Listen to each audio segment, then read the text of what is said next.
The Connecticut sun blazed overhead as I lay sprawled across the decorative river rocks, my spine twisted at an angle that sent ice through my veins. My father Harold towered above me, his face purple with rage, spittle flying as he roared those words that would haunt me forever. Tyler stood on the deck above that familiar smirk playing on his lips, while our mother Diane shrieked about his ruined birthday celebration. Party guests formed a semicircle, their whispers buzzing like wasps as I struggled to move, to speak, to do anything except lie there like a broken doll, terror consuming me whole. 20 minutes earlier, I'd pulled into my parents' circular driveway with dread pooling in my stomach. Tyler's 30th birthday party was in full swing, and I knew exactly what awaited me inside that colonial mansion. The reading of Grandmother Rose's will 3 days prior had shattered our family's carefully maintained facade. She'd left me everything: the jewelry empire, the properties, the investments, while Tyler received only a letter explaining why. I'd barely made it through the foyer when Tyler materialized, bourbon heavy on his breath. His wife Lauren stood near the kitchen, her eyes downcast as always. Their 2 kids, 8-year-old Mason and 6-year-old Sophia, played in the corner, carefully avoiding their father's line of sight.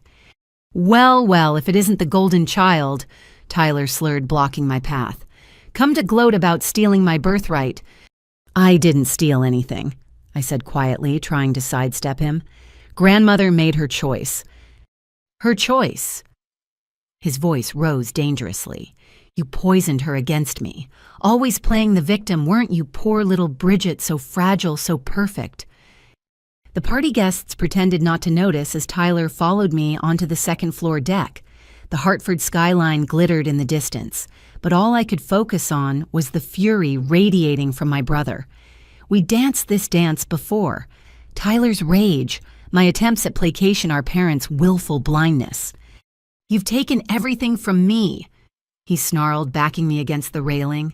"First Mom and Dad's attention, then grandmother's love, now the entire fortune. When does it end?" "Tyler, please. Let's discuss this when you're sober." "Don't patronize me." His hands shot out, connecting with my shoulders. Time slowed as I felt the railing give way behind me. Tyler's eyes widened for a split second, surprise, regret, before gravity claimed me. The deck rushed away as I tumbled backward, my arms windmilling uselessly through empty air. The impact drove every molecule of oxygen from my lungs. Pain exploded through my lower back as I connected with the landscaping rocks my mother had insisted on installing last spring. Above me, faces appeared along the deck edge. Shocked guests, my stone-faced parents and Tyler, whose expression had already shifted from shock to calculation. What happened next would later prove crucial, though I didn't know it at the time. Tyler's best friend Marcus, who'd installed our home security system, slipped quietly into the house. While everyone focused on my motionless form, he accessed the main panel and began deleting footage. His fingers flew across the keyboard, erasing the evidence of Tyler's push, replacing it with a convenient gap in the recording. My mother's shrill voice cut through the chaos. "Bridget Marie Donovan, get up this instant. You're making a scene at your brother's party." I tried to respond, to move, to do anything, but my legs remained stubbornly unresponsive, as if they belonged to someone else entirely. Panic clawed at my throat as the reality set in. Something was terribly, catastrophically wrong. Harold descended the deck stairs with deliberate slowness, his Italian leather shoes crunching on the gravel path. "Enough of this performance," he growled. "You've embarrassed this family enough for one day." "Dad," I whispered the word barely audible. I can't feel my legs." "Drama queen just like always." Diane chimed in, her perfectly manicured hands ringing. "First you steal Tyler's inheritance. Now you pretend to be hurt at his celebration. Have you no shame?" The crowd of partygoers had grown larger, their designer clothes and champagne flutes creating a surreal backdrop to my nightmare. Among them, I spotted Dr. Patricia Winters, our longtime family physician, who made no move to help. They all just watched, waiting to see how far I'd take this supposed act. Tyler appeared at Harold's shoulder, his earlier panic replaced by practiced concern. "Should we call someone?" he asked loud enough for witnesses to hear. I mean, if she's really hurt. She's fine, Harold snapped. Bridget's always been theatrical. Remember when she was 12 and claimed she broke her wrist? Nothing but a sprain. I remembered that incident differently. Tyler had twisted my arm behind my back until something snapped, then convinced everyone I'd fallen off my bike.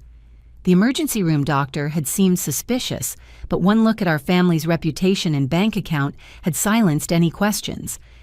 Please, I managed tears streaming down my face. Something's really wrong. I can't move. Can't or won't. Diane's accusation hung in the air like poison. That's when I heard the sirens approaching. Someone, I never found out who, had possessed enough humanity to call 911. The sound grew louder and I saw my father's jaw clench with annoyance. Perfect, he muttered. Now we'll have to deal with this circus. Marcus reappeared, giving Tyler a subtle nod. Mission accomplished. Whatever evidence might have existed of Tyler's assault was now digital dust. My brother's shoulders relaxed incrementally, and he even managed to work up some crocodile tears. Bridget, please, Tyler said, playing to the audience. I'm sorry we argued. Just tell them you're okay, so we can all move past this. But I wasn't okay. As the sirens grew louder and my family's false concern intensified, I lay trapped in my own body, understanding, with crystal clarity, that this wasn't just about a fall or even attempted murder. This was about a lifetime of violence carefully hidden behind mahogany doors and charitable donations, about a family so poisoned by its own secrets that attempted murder was preferable to public scrutiny, about parents who would sacrifice their daughter's safety to protect their son's reputation. The paramedics were almost here. For the first time in my 28 years, help was coming. Real help, not the kind that could be bought or intimidated into silence. As I stared up at Tyler's calculated expression, I made a decision that would change everything. This time I wouldn't protect them. This time the truth would finally have its day. The ambulance doors burst open and out stepped paramedic Sarah Chen, her experienced eyes immediately cataloging the scene.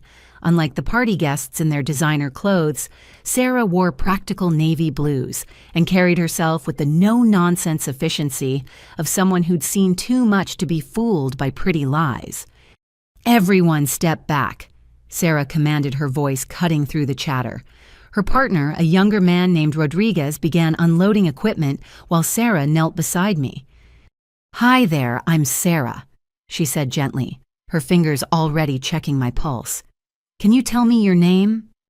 Bridget. I whispered, grateful for the first kind voice I'd heard since hitting the ground. Okay, Bridget, I need you to stay very still. Can you tell me what happened? Before I could answer, Harold interjected, She's being dramatic.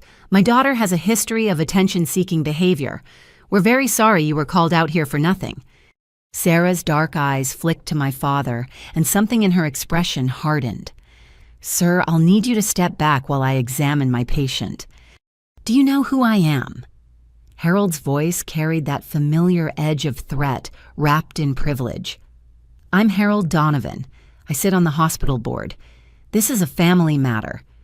I don't care if you're the Pope, Sarah replied evenly. Step back now or I'll have police remove you from my scene. The shock on Harold's face would have been comical under different circumstances. People didn't speak to him that way, ever. Sarah turned her attention back to me, her hands gentle but thorough as she examined my spine. When she reached the impact point, I couldn't suppress a gasp of pain. Where did you fall from? She asked. The deck, I managed. Second floor. Sarah's gaze traveled up to the broken railing, calculating the distance. Her frown deepened. That's at least a 15-foot drop onto these rocks.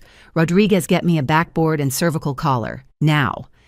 This is ridiculous, Diane shrilled. She's fine. Tell them you're fine, Bridget. But Sarah was already running through neurological tests. Bridget, can you feel this? She touched my legs in several places. Each time I had to shake my head, no. Can you move your toes for me? I concentrated with every fiber of my being, willing my toes to respond. Nothing. Sarah's expression grew increasingly grave. How exactly did you fall? Did you trip? I caught Tyler's eye over Sarah's shoulder. He stood with Lauren, his hand gripping her upper arm tight enough to leave marks. The message was clear. Keep quiet or she pays. But something in Sarah's demeanor gave me courage. I was pushed, I said clearly. My brother pushed me. The silence that followed was deafening. Then Harold exploded. How dare you, Tyler would never. This is exactly what I mean about her attention-seeking. Sarah held up a hand for silence, then spoke quietly to me. Bridget, are you saying this wasn't an accident? No, I breathed. It wasn't, and it's not the first time. Something shifted in Sarah's posture. She glanced at Rodriguez and made a subtle hand gesture I didn't recognize at the time. Later I'd learn it was their code for requesting police backup without alarming potentially dangerous individuals. Okay, Sarah said calmly. Let's focus on getting you stable first. She turned to Rodriguez. I need you to call for police assistance. Tell them we need a unit for crowd control at a medical scene. Crowd control. Harold's voice rose. This is a private residence. With over 50 intoxicated individuals surrounding my patient, Sarah countered. Standard protocol, Mr. Donovan. As Rodriguez made the call, Sarah continued her examination. She asked me routine questions, my age, medical history, current medications, but I could see her really listening, filing away every detail. When I mentioned previous hospital visits for accidents, her jaw tightened almost imperceptibly. Has anyone moved her since the fall? Sarah asked the crowd. No, someone answered. She's been lying there for about 20 minutes. 20 minutes? Sarah's voice sharpened. And no one thought to call immediately. We thought she was faking, Diane said defensively. She's always been theatrical. Sarah's professional mask slipped for just a moment, revealing disgust before she smoothed it away. Rodriguez, upgrade that call. Tell them we need priority response. As they prepared to transfer me to the backboard, Sarah leaned close. Bridget, I need you to be completely honest with me. Are you in danger from anyone here? I glanced at Tyler again. He'd moved closer, Lauren nowhere to be seen. His eyes promised retribution if I said another word. Yes, I whispered. But please. My sister-in-law, Lauren. She's married to him. They're kids. Sarah squeezed my hand briefly. One thing at a time. Let's get you safe first. The sound of approaching sirens, different from the ambulance, made Tyler stiffen. Harold began barking orders at the party guests, trying to maintain control of the narrative. But Sarah had taken charge of the scene with a quiet authority that my father's bluster couldn't penetrate. As they carefully transferred me onto the backboard, I heard the crunch of gravel announcing new arrivals. 2 police officers emerged from their cruiser, and I watched Tyler's face drain of color as he recognized the lead officer. Detective James Morrison stood 6'3" with graying temples and the weathered look of someone who'd seen too much but hadn't let it break him. His eyes swept the scene, taking in the broken railing, the gathered crowd, my immobilized form, and finally settling on Tyler. Mr. Donovan, Detective Morrison said slowly. We meet again. This is harassment, Harold blustered, inserting himself between the detective and Tyler. My son has nothing to do with this accident. Accident! Morrison's eyebrow rose. Who said anything about an accident? I'm just here for crowd control. His tone was neutral, but his eyes never left Tyler's face. Sarah briefed the detective in rapid medical terminology, but her message was clear: potential spinal injury mechanism of injury inconsistent with accidental fall patient disclosure of assault concerns for domestic violence involving others at scene. I see, Morrison said when she finished. Well, it seems we'll need to secure this scene properly. Officer Daniels, please begin documenting the area, particularly that damaged railing. I'll need statements from witnesses.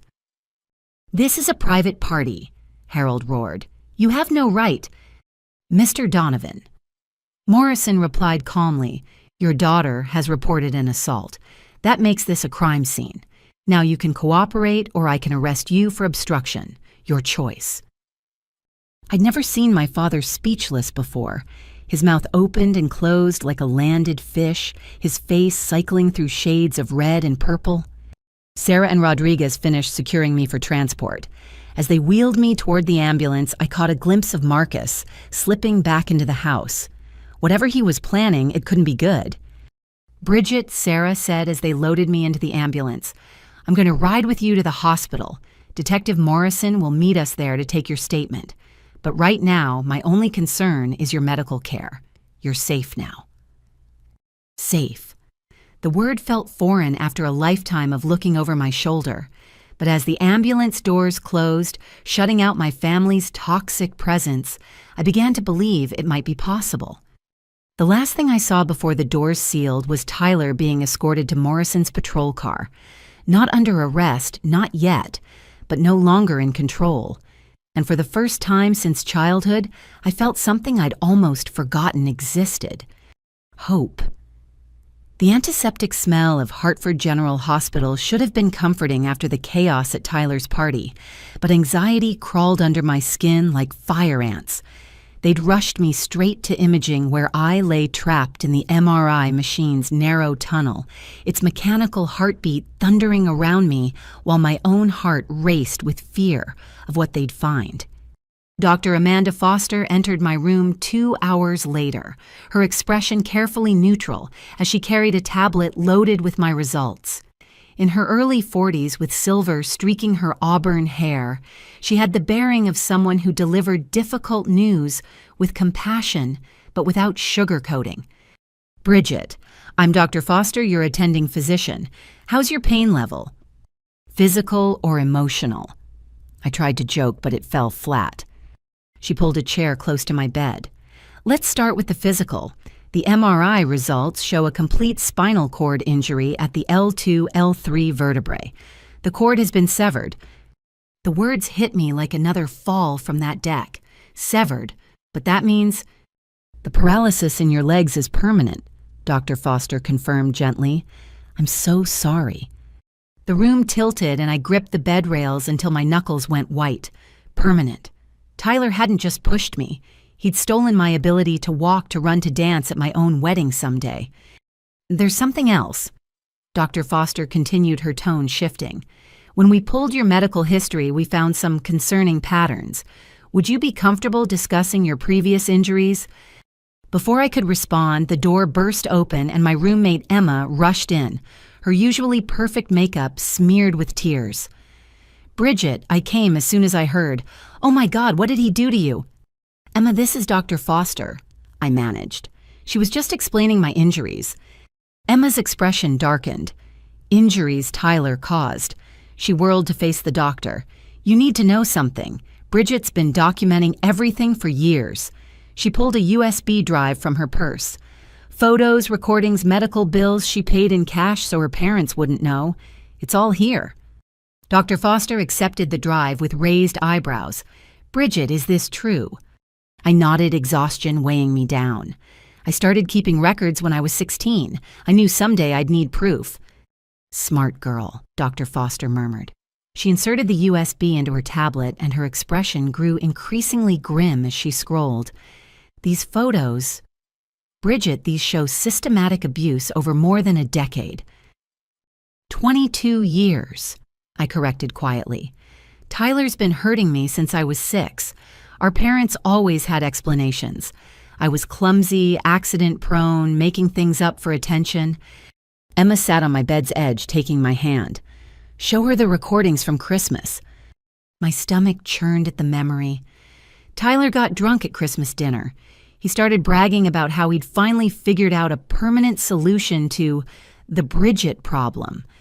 I thought he was just talking, but he meant it. Dr. Foster finished. "Bridget, with your permission, I need to share this with the police.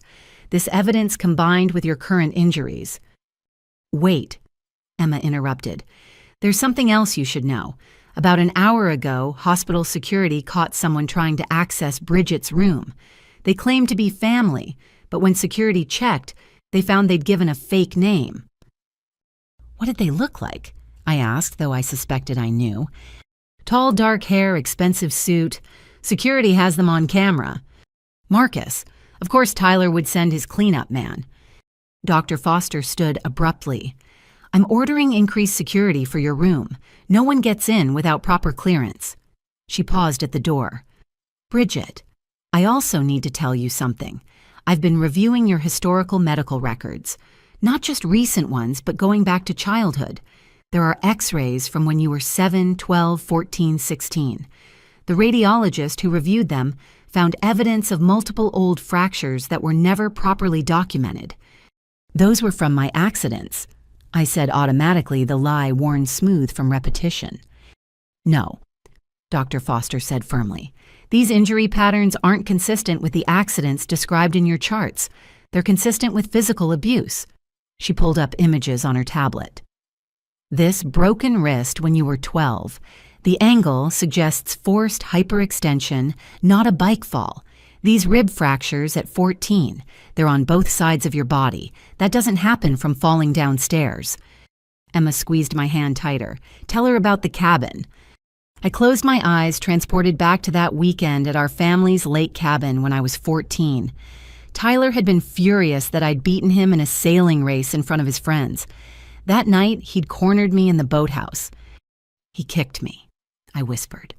Over and over while I was curled on the ground, said he was teaching me not to show him up. When Mom found me the next morning, she said I must have fallen down the stairs in the dark. Your mother found you, Dr. Foster's voice sharpened, and took you to the ER with bilateral rib fractures, and the staff just accepted that explanation.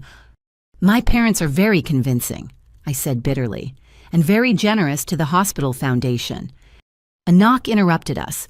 Detective Morrison entered, followed by a younger female officer. Ms. Donovan, I hope I'm not intruding. I'm here to take your statement whenever you're ready. Actually, Detective, your timing is perfect, Dr. Foster said. I was just documenting evidence of long-term abuse. I believe you'll want to see this.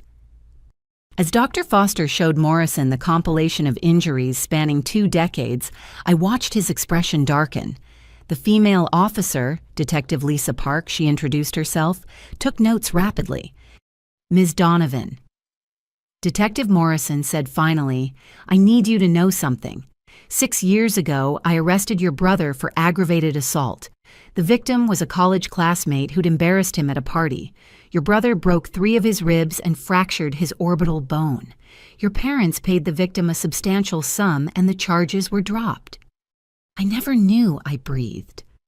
Because they made sure you wouldn't, he replied. But I never forgot. When I saw Tyler today, I recognized him immediately, and when I heard you'd been pushed from that deck, he shook his head. Let's just say I'm taking this investigation very personally. Emma pulled out her phone. I've been recording Tyler's threats against Bridget for months. She asked me to just in case. She played a voicemail from 3 weeks ago. Tyler's slurred voice promising that, after grandmother's will is read, everything will change. Bridget won't be a problem much longer. Detective Park looked up from her notes. This establishes premeditation. Ms. Donovan, we have enough to arrest your brother for attempted murder. A commotion in the hallway cut through our conversation. Raised voices, hospital security arguing with someone. Then the door flew open despite the supposed restrictions. A man in his 60s wearing a $1,000 suit strode in like he owned the place, which I realized with sinking clarity he partially did. Richard Morse, the hospital's chief administrator, and more importantly, Tyler's father-in-law. This is a restricted room, Dr. Foster said coldly. Nothing in this hospital is restricted to me, Morse replied smoothly. I'm here to inform you that Ms. Donovan is being transferred to a private facility better equipped to handle her unique situation. Like hell she is, Emma exploded. Detective Morrison stepped forward. Mr. Morse, Ms. Donovan is a victim of attempted murder. She's not going anywhere without police protection. Morse's smile was all teeth. I think you'll find the family has power of attorney in medical situations. Mr. and Mrs. Donovan have already signed the transfer papers. Actually, I said, my voice stronger than I felt, They don't have power of attorney. I revoked it 3 years ago after the incident at Thanksgiving. I looked at Emma. You notarized the documents, remember? Emma grinned. I certainly did, and I have copies in my safe. Morse's composure cracked slightly. That's not possible. I would have been informed. You were informed what my parents wanted you to believe, I said, just like everyone else in their circle. But their control is slipping, Mr. Morse. And if you try to interfere with my medical care or this investigation, you'll be charged with obstruction of justice. Detective Morrison smiled grimly. I'd listen to her, Morse. Your son-in-law is looking at 25 to life for attempted murder. You really want to join him? Morse retreated without another word, but his expression promised this wasn't over. After he left, Dr. Foster manually locked the door. Well, she said, turning back to me, it seems we'll need to be extra vigilant about your security. But don't worry. I've dealt with powerful families trying to silence victims before. They don't intimidate me. Thank you, I whispered, overwhelmed by the support of these strangers who showed more care than my own family ever had. Don't thank me yet, Dr. Foster replied. We have a long road ahead, but first let's talk about your treatment options. The spinal injury is severe, but there are new therapies, experimental treatments. As she spoke about possibilities and hope, I realized something profound had shifted. For 28 years, I'd been trapped in a cage built of family secrets and forced silence. Tyler had shattered my spine, but inadvertently opened the door to my freedom. The truth was finally coming out, and nothing, not my parents' money, not Morse's connections, not Tyler's violence, could stop it now. The next morning brought a parade of professionals through my hospital room, but none more unexpected than Janet Williams, the hospital's senior social worker. A woman in her 50s with kind eyes behind wire-rimmed glasses, she carried herself with the quiet authority of someone who'd spent decades advocating for vulnerable patients. Bridget, I'm here as part of standard protocol for injury cases. She began settling into the visitor's chair. But I'll be honest, some irregularities in your case file caught my attention. What kind of irregularities? I asked, though my stomach was already knotting with dread. Well, for starters, there are currently 4 separate life insurance policies in your name, all purchased within the last 8 months. The beneficiaries are interesting. My blood turned to ice water. I didn't purchase any life insurance policies. Janet's expression grew grave. I suspected as much. The policies total $12 million, and they all list your parents and brother as beneficiaries. The signatures match yours, but I never signed anything. I finished. Oh God, Tyler's gambling debts. Emma mentioned he owes money to some dangerous people. Gambling debts. Janet made a note. How much are we talking about? Emma, who'd spent the night in the uncomfortable hospital chair, spoke up. Last I heard, close to $3 million. He's been borrowing from increasingly sketchy sources, some connected to organized crime. A knock interrupted us. Detective Morrison entered with his partner and another man I didn't recognize, younger, sharp-suited, with the bearing of federal law enforcement. Ms. Donovan, this is Special Agent David Kim from the FBI's Financial Crimes Division, Morrison said. The insurance policies Ms. Williams discovered triggered some red flags in their system. Agent Kim stepped forward. We've been monitoring certain insurance fraud networks in Connecticut. Your brother's name came up in connection with some questionable policy applications. May I? He gestured to Janet's documentation. As he reviewed the papers, his expression grew increasingly serious. These policies were purchased using sophisticated identity theft. But what's more concerning is the timing. All 4 policies have contestability periods that end next month. After that, they pay out regardless of circumstances. You mean, I couldn't finish the thought. I mean, your brother had roughly 6 weeks to ensure you had a fatal accident before questions could be asked. Agent Kim confirmed. The push from the deck may have been impulsive, but the plan to kill you was definitely premeditated. Emma pulled out her laptop. I've been tracking some weird stuff too. Bridget, remember when your apartment building's security system mysteriously went offline 3 weeks ago? The management company said it was routine maintenance. I replied slowly. Yeah, well, I did some digging. Emma turned her screen toward the investigators. The maintenance was performed by a company that doesn't exist, but the van they used, it's registered to Marcus Chen, Tyler's friend. Detective Morrison leaned forward. The same Marcus Chen who deleted security footage at the party. The very same, Emma confirmed. And here's where it gets really interesting. I pulled Bridget's keycard access logs from her building. Someone used a cloned card to enter her apartment 6 times in the past month, always when she was at work. My skin crawled. Tyler was in my apartment, why? Agent Kim and Detective Morrison exchanged glances. Ms. Donovan, what's your daily routine? Coffee shops, gym, regular appointments? I go to the same yoga studio every morning at 6. Stop at Grounded Coffee on State Street after. Work until 6 or 7, then usually home unless I have events for the jewelry business.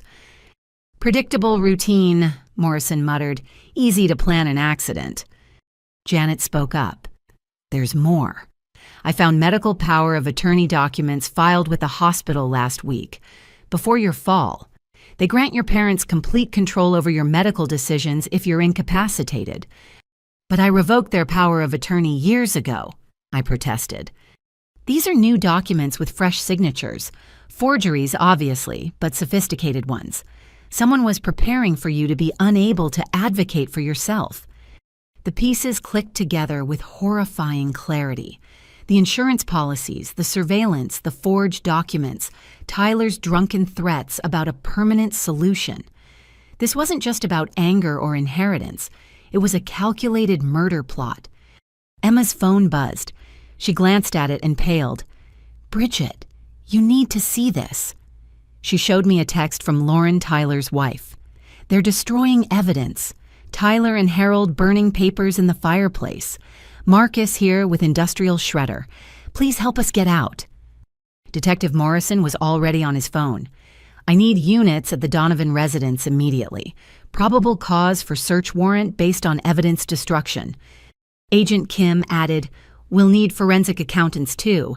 If they're destroying financial documents. Wait, I interrupted. The jewelry business. Tyler doesn't know I changed all the passwords and security protocols last month after grandmother died. If he's been planning this, he might have tried to access the accounts. Janet pulled out her phone. I have a contact in corporate banking security. Let me make a call. As the room erupted in coordinated activity, I felt a strange mix of vindication and horror. Every paranoid precaution I'd taken over the years, the documentation, the recordings, the security measures, had been justified, but the scope of the betrayal was staggering. Ms. Donovan, Agent Kim said gently, I know this is overwhelming, but your preparation may have saved your life, and it's definitely going to put your brother away for a very long time. What about my parents? I asked quietly. They're destroying evidence. They knew about the insurance policies. They were ready with forged medical documents. Conspiracy to commit murder carries the same penalty as attempted murder in Connecticut, Morrison replied. If we can prove they knew about and aided Tyler's plan. Emma squeezed my hand. They'll finally face consequences. Janet returned from her phone call looking stunned. The corporate security team found multiple attempted breaches of the jewelry business account starting 4 months ago, all traceable to IP addresses associated with your family's properties. They were trying to drain the accounts. But they couldn't, I said with grim satisfaction. Grandmother made sure of that. Multi-factor authentication, biometric requirements, and third-party oversight. She knew they'd try something after she died. Your grandmother sounds like a wise woman, Agent Kim observed. She was. I agreed, tears pricking my eyes. She saw through them all. That's why she left everything to me. Not out of favoritism, but for protection. Another knock at the door interrupted my reflection. A young officer entered breathless with urgency. Detectives, we have a situation. Security spotted a suspicious individual in the parking garage. Matches the description of someone who was asking about Ms. Donovan's room earlier. Morrison's hand moved to his weapon. Description: late 30s athletic build wearing maintenance coveralls but no hospital ID. Security approached and he fled on foot. They're reviewing cameras now. That's not Marcus, I said slowly. He's shorter, stockier. Emma's face went white. Oh God, Bridget remembered Tyler's voicemail about having a professional solution if the family way didn't work. Agent Kim was already typing rapidly on his phone. I'm alerting hospital security and local law enforcement. Ms. Donovan, we're moving you to a secure wing immediately. As medical staff prepared for my transfer, the reality of my situation crystallized. This wasn't just about family dysfunction or inheritance disputes anymore. Tyler's desperation had led him to hire someone to finish what he'd started. Detective Morrison, I said as they wheeled my bed toward the door. When you arrested Tyler 6 years ago, did he threaten you? Morrison's jaw tightened. He said his family would bury me, that I'd regret crossing the Donovans. But you didn't back down.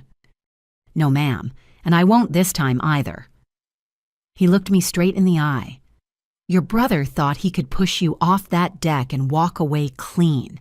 Instead, he's opened the door to exposing every crime your family has committed. Insurance fraud, attempted murder, conspiracy, identity theft, forgery. The list keeps growing. As they moved me through the hospital's secured corridors surrounded by armed security and federal agents, I thought about the twisted irony. Tyler had tried to eliminate me as a problem. Instead, he'd transformed me into his worst nightmare. A victim with evidence protection and nothing left to lose. The hunter had become the hunted, and I was done being prey. The secure wing of Hartford General felt like a different world, quieter with restricted access and guards posted at every entrance. I'd been there 3 days when my estranged Aunt Patricia appeared at my door, her presence as unexpected as snow in July.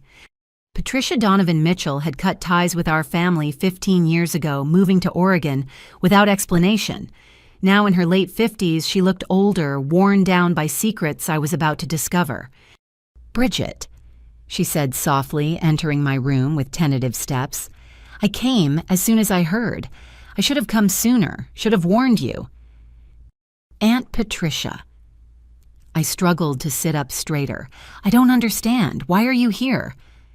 She pulled the visitor's chair close, her hands trembling as she opened a leather portfolio. Because it's time you knew the truth about why your grandmother left everything to you, and why Tyler can never ever be allowed to control the family assets. What are you talking about? Patricia extracted a faded newspaper clipping from 1999. The headline read, "Local Boy 8 Drowns at Country Club Pool." My blood chilled as I recognized the photo. My cousin Danny, Patricia's nephew from her late husband's side. Danny didn't just drown, Patricia said, her voice hollow. Tyler killed him. The room spun. That's impossible. Tyler was only 11. Old enough to hold a smaller child underwater, Patricia continued grimly. Danny had won the junior swim championship that day, beat Tyler in front of everyone. Your brother couldn't stand it. My hands shook as I studied the article.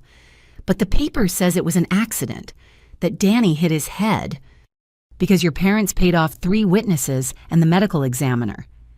Patricia pulled out more documents, bank statements, sworn affidavits kept hidden for decades. Harold withdrew $200,000 in cash the day after Danny died. The witnesses, teenage lifeguards, suddenly had college funds.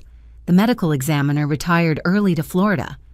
Detective Morrison, who'd been standing guard outside, entered quietly. Ma'am, I couldn't help but overhear. These documents are yours, Patricia said, handing him the portfolio. I've kept copies in a safety deposit box for 25 years, waiting for the right moment. When I heard what Tyler did to Bridget, I knew it was time. Why didn't you come forward before? I asked, anger mixing with shock. Patricia's eyes filled with tears. Because Rose, your grandmother, begged me not to. She knew the truth but believed she could control Tyler, keep him from hurting anyone else. She promised to protect you and any other potential victims. In exchange for my silence, she set up trust funds for Danny's siblings and funded my move to Oregon. Grandmother knew my world tilted further off axis. She saw everything from her bedroom window. The pool house, Tyler holding Danny under the staff, too far away to intervene. By the time she got downstairs, it was too late. Patricia wiped her eyes. Rose spent the rest of her life trying to contain the monster she'd helped create through silence. Morrison was photographing each document with methodical precision. Ms. Mitchell, are any of those witnesses still alive? 2 of the 3 lifeguards. I've stayed in touch. They're willing to testify now that the statute of limitations has passed on perjury. Patricia looked at me intently. Your grandmother changed her will 6 months before she died. She'd discovered something that convinced her Tyler had to be cut off completely. What did she discover? Patricia pulled out the final document, a private investigator's report dated 2 years ago. Tyler had been researching untraceable poisons, attending estate planning seminars about inheritance law. Your grandmother hired someone to follow him after she noticed her tea tasting strange. The investigator found evidence Tyler was slowly poisoning her. I gasped, but grandmother died of heart failure. Induced by chronic digitalis poisoning, Patricia confirmed. Nearly impossible to prove without exhumation, but the investigator documented Tyler purchasing foxglove plants and researching extraction methods. Emma, who'd been silent throughout the revelation, finally spoke. He killed his own grandmother. Rose knew she was dying, Patricia said. That's why she moved so quickly to change the will. She couldn't prove the poisoning, but she could protect the family fortune from falling into a murderer's hands. Everything went to you, Bridget, because you were the only one she trusted to do the right thing. A knock interrupted our devastating conversation. Agent Kim entered with Janet Williams and a woman I didn't recognize, mid-40s professional suit with the bearing of someone accustomed to courtroom battles. Ms. Donovan, I'm Assistant District Attorney Michelle Crawford. I've been assigned to prosecute your case. Ms. Mitchell's information has just transformed this from attempted murder to a potential serial killer investigation. Serial killer. The words felt foreign applied to my brother. Danny Watson's death, your grandmother's suspicious passing the attempt on your life. That's a pattern spanning 24 years, ADA Crawford explained. We'll need to exhume your grandmother's body, re-examine Danny's case. There might be others, I said quietly, remembering. Tyler had a college roommate who died in a car accident. The brakes failed on a clear day, and a business rival of Dad's who had a fatal allergic reaction at a dinner party Tyler attended. Morrison and Kim exchanged sharp glances. We'll need names, dates, any details you can remember. As I provided what information I could, Patricia revealed more family secrets. Harold's embezzlement from the jewelry company, nearly $8 million over 15 years to fund Tyler's lifestyle and pay off his victims. Diane's knowledge of everything her choice to enable rather than protect. Shell companies offshore accounts a web of financial crimes that would have made Grandmother Rose sick. She documented everything, Patricia said, producing a final envelope. Rose spent her last years gathering evidence. Bank records, recorded conversations, photographs. She knew eventually someone would need proof to bring them down. It's all in a safety deposit box. Here's the key and authorization for Bridget to access it. Why didn't she just go to the police? I asked, overwhelmed. Because she still hoped Tyler might change, or at least that containing him would be enough. But mainly, Patricia sighed heavily. She was protecting the family reputation. Old money, old habits. She chose preservation over justice until it was too late. But she chose justice in the end, Morrison observed. By leaving everything to Bridget, she ensured the truth would eventually surface. Ada Crawford stood, Ms. Donovan, with your permission, we'd like to expand this investigation significantly. Your brother will be charged with attempted murder, but we're now looking at multiple homicides, conspiracy, fraud, and racketeering. Your parents will face serious charges as accomplices. Do it, I said without hesitation. All of it. Expose everything. After the authorities left to pursue their expanding investigation, Patricia remained. We sat in silence for a moment, absorbing the weight of generational sins finally brought to light. "I'm sorry," she whispered, "for staying quiet, for letting you grow up in that house of horrors. Rose and I thought we were protecting you by managing Tyler, but we just enabled him to escalate." "You're here now," I said, reaching for her hand. "That matters." "There's one more thing." Patricia pulled out a letter in grandmother's handwriting. "She left this for you only to be opened if something happened to you at Tyler's hands."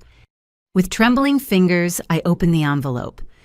"My dearest Bridget, if you're reading this, then my greatest fear has come true, and I failed to protect you. Please forgive a cowardly old woman who chose family reputation over innocent lives. Tyler is what happens when evil goes unchecked, when money silences justice, when parents refuse to see the monster they created. I carry the weight of every person he's hurt because I helped hide his crimes. Use everything I've left you, not just the money, but the evidence, the connections, the power, to end this.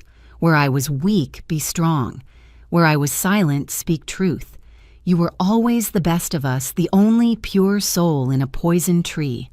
That's why it all goes to you, not as a burden, but as a weapon. Fight back, my darling girl. Win. All my love, Grandmother Rose." Tears streaming down my face, I folded the letter carefully. Patricia squeezed my hand as we processed the magnitude of what had been revealed. Tyler hadn't just pushed me off a deck. He'd pushed too hard against a fortress of evidence my grandmother had spent years building. Every crime, every payoff, every death, all documented and waiting for someone brave enough to use it. "She saved me," I whispered. "Even from beyond the grave, she saved me." "No," Patricia corrected gently. "She gave you the tools. You're saving yourself. And in doing so, you'll get justice for Danny, for Rose, for all of Tyler's victims." As the sun set over Hartford, painting my hospital room in shades of gold and crimson, I felt the weight of my inheritance fully. Not just the money or the business, but the responsibility to end a cycle of violence that had claimed too many lives. Tyler thought he'd silence me forever when he pushed me off that deck. Instead, he'd awakened an army of ghosts, and they were all testifying for the prosecution. Attorney Melissa Crawford commanded attention the moment she entered my hospital room 5 days later. Tall and impeccably dressed in a charcoal suit, she carried herself with the confidence of someone who'd spent 20 years dismantling corrupt dynasties in court. Her reputation preceded her. The lawyer who'd taken down the Pemberton pharmaceutical empire and exposed the Whitfield family's human trafficking ring. Ms. Donovan. She said, her handshake firm despite my prone position. "I've reviewed your case. Your brother made a critical error pushing you off that deck. He gave us the opening we needed to expose decades of criminal enterprise." "You'll take the case?" I asked hopefully. "I already have," she replied, opening her briefcase with practiced efficiency. "Filed the civil suit this morning. Attempted murder, assault, intentional infliction of emotional distress, conspiracy fraud. That's just the beginning. Your parents are named as co-defendants given their participation in the cover-up and conspiracy." Emma whistled low. "How much are we seeking?" "Everything," Melissa said simply. "Every asset they've hidden, every dollar they've stolen, every property they own. But more importantly, we're seeking justice. Criminal prosecution runs parallel to our civil case. Your brother won't just lose money, he'll lose freedom." A soft knock interrupted us. Lauren stood in the doorway, Tyler's wife, looking like she'd aged a decade in the past week. Behind her, their children, Mason and Sophia, clutched their mother's hands, eyes wide with uncertainty. "I'm sorry to interrupt," Lauren said quietly. Bridget, could we talk? Please. Melissa started to object, but I held up my hand. It's okay. Lauren's a victim too. Lauren's composure crumbled as she approached my bed. I need to help. Tyler, what he did to you. He's been doing to us too. I can't let my children grow up thinking this is normal. Mrs. Donovan. Melissa said carefully, are you saying you want to testify against your husband? I'm saying I have recordings, Lauren replied, pulling out a small digital recorder, 3 years' worth. Tyler talking about his plans, his past crimes, what he intended to do to Bridget. My breath caught. You've been recording him for 3 years. Since the first time he hit Mason, Lauren's voice broke. My baby was only 5. Tyler backhanded him for spilling juice. That night, I started documenting everything. Melissa immediately took charge. Mrs. Donovan, Lauren, we need to get you and the children into protective custody immediately. If Tyler discovers you're cooperating, he already knows something's wrong. I took the kids and left 3 nights ago. We're staying at a women's shelter under assumed names. Lauren looked at her children, then back at me. Play the recording from last month, the one labeled birthday planning. Lauren pressed play. Tyler's voice filled the room, chillingly casual. Once Bridget has her accident, everything falls into place. Insurance pays out company transfers to family control, and that shelter Lauren keeps threatening to run to they'll lose their biggest donor when I redirect the foundation funds. 2 birds, 1 push. The recording continued. Tyler detailing his plans with sociopathic precision. Where to strike, when to act, how to ensure maximum damage while maintaining plausibility. My blood ran cold hearing him discuss my death like a business transaction. There are dozens more, Lauren said quietly, including one where he admits to killing your cousin Danny. He was drunk bragging about being undefeated in eliminating problems. Melissa's eyes gleamed with prosecutorial fire. Lauren, this evidence is invaluable, but testifying will put you at risk. Are you prepared for that? My children deserve better, Lauren said firmly. I failed to protect them from their father, but I won't fail to protect them from becoming him. Young Mason stepped forward, pulling something from his pocket. Aunt Bridget, Daddy told me to give you this at the party, but I didn't want to. It made my tummy feel bad. He handed me a small envelope. Inside was a sympathy card, the kind you'd send for a death in the family. Blank inside, but the implication was clear. Tyler had been so confident in his plan that he'd prepared condolence cards in advance. You did the right thing, sweetheart, I told Mason, fighting tears. Melissa photographed the card, adding it to our growing evidence pile. This shows premeditation to an extraordinary degree. Lauren, we need to get you formally into witness protection. I'll make the calls. As Melissa coordinated protection for Lauren and the children, Detective Morrison arrived with urgent news. We've arrested Marcus Chen, he announced. Caught him attempting to flee to Canada. He's already flipping on Tyler to save himself. Turns out your brother promised him $2 million to help orchestrate your death and destroy evidence. $2 million he didn't have, I noted, which Marcus discovered when he tried to collect after deleting the security footage. Morrison confirmed. He's providing full cooperation, including text messages, recorded conversations, and details about Tyler's previous crimes he helped cover up. The door opened again, revealing someone I never expected to see in my hospital room, Judge Elizabeth Thornton, the senior family court judge who'd overseen numerous Donovan family matters over the years. Now in her 70s, she carried herself with quiet dignity, despite obvious distress. Bridget, she said softly, may I come in? Melissa tensed. Your Honor, I'm not sure this is appropriate given potential judicial involvement. I'm here to provide evidence, Counselor, Judge Thornton interrupted. Not to interfere. I've spent 30 years watching the Donovan family manipulate the legal system. No more.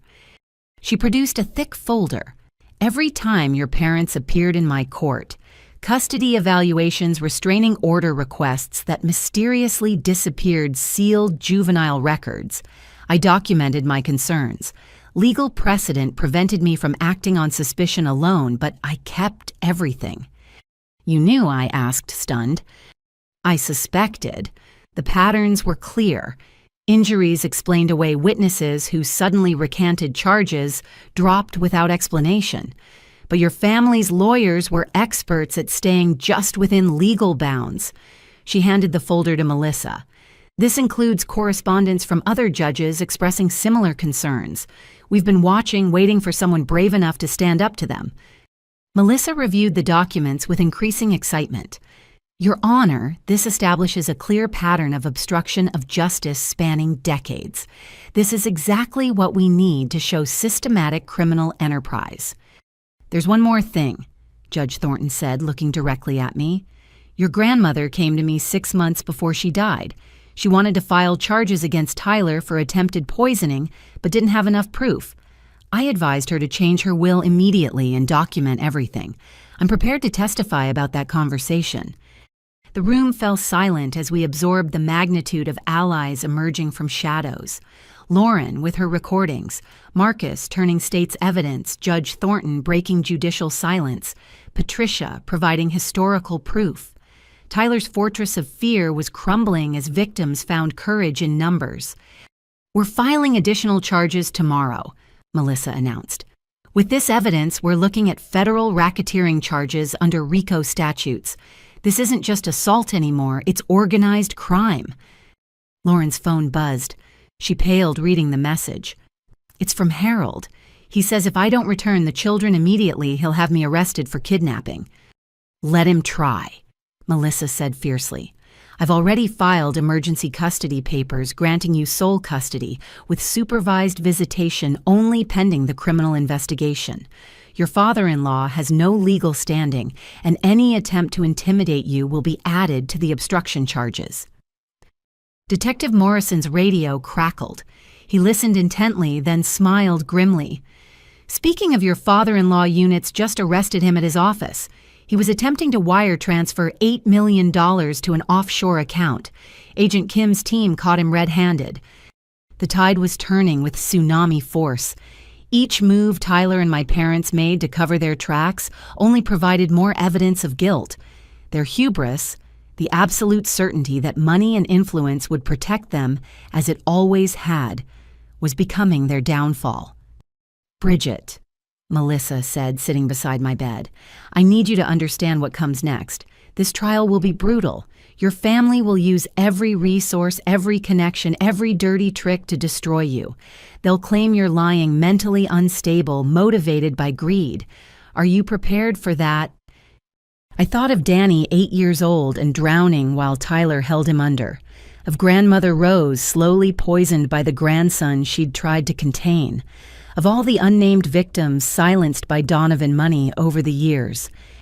They've already destroyed my body, I said firmly.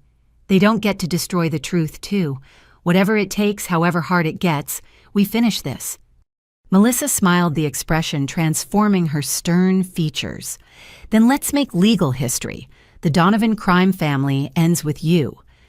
As strategies were planned and protection arranged, I felt the power shifting. For 28 years, I'd been the victim. Now surrounded by allies and armed with truth, I was becoming something far more dangerous to Tyler and my parents. I was becoming justice incarnate, and they had nowhere left to hide. The story broke on a Tuesday morning like thunder across clear skies. Catherine Price, the investigative journalist whose expose on corporate corruption had won her a Pulitzer, stood outside Hartford General Hospital, delivering a live report that would change everything.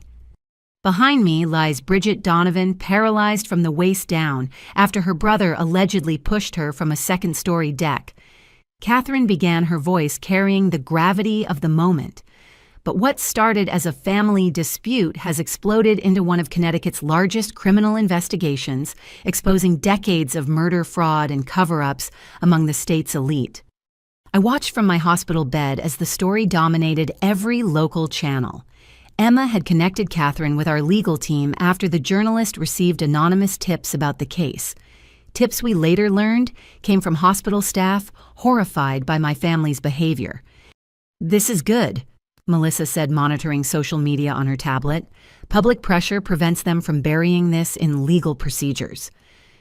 The interview Catherine conducted with me aired that evening. Against Melissa's initial reservations, I'd insisted on appearing on camera from my hospital bed, wanting the world to see what Tyler had done. "He's been hurting me since I was 6. I told Catherine, my voice steady despite the pain. My parents knew. They covered for him when he killed our 8-year-old cousin. They helped him hide evidence when he poisoned our grandmother. I was supposed to be next." The response was immediate and overwhelming. Within hours, justice for Bridget trended nationally. The jewelry company's social media flooded with messages of support.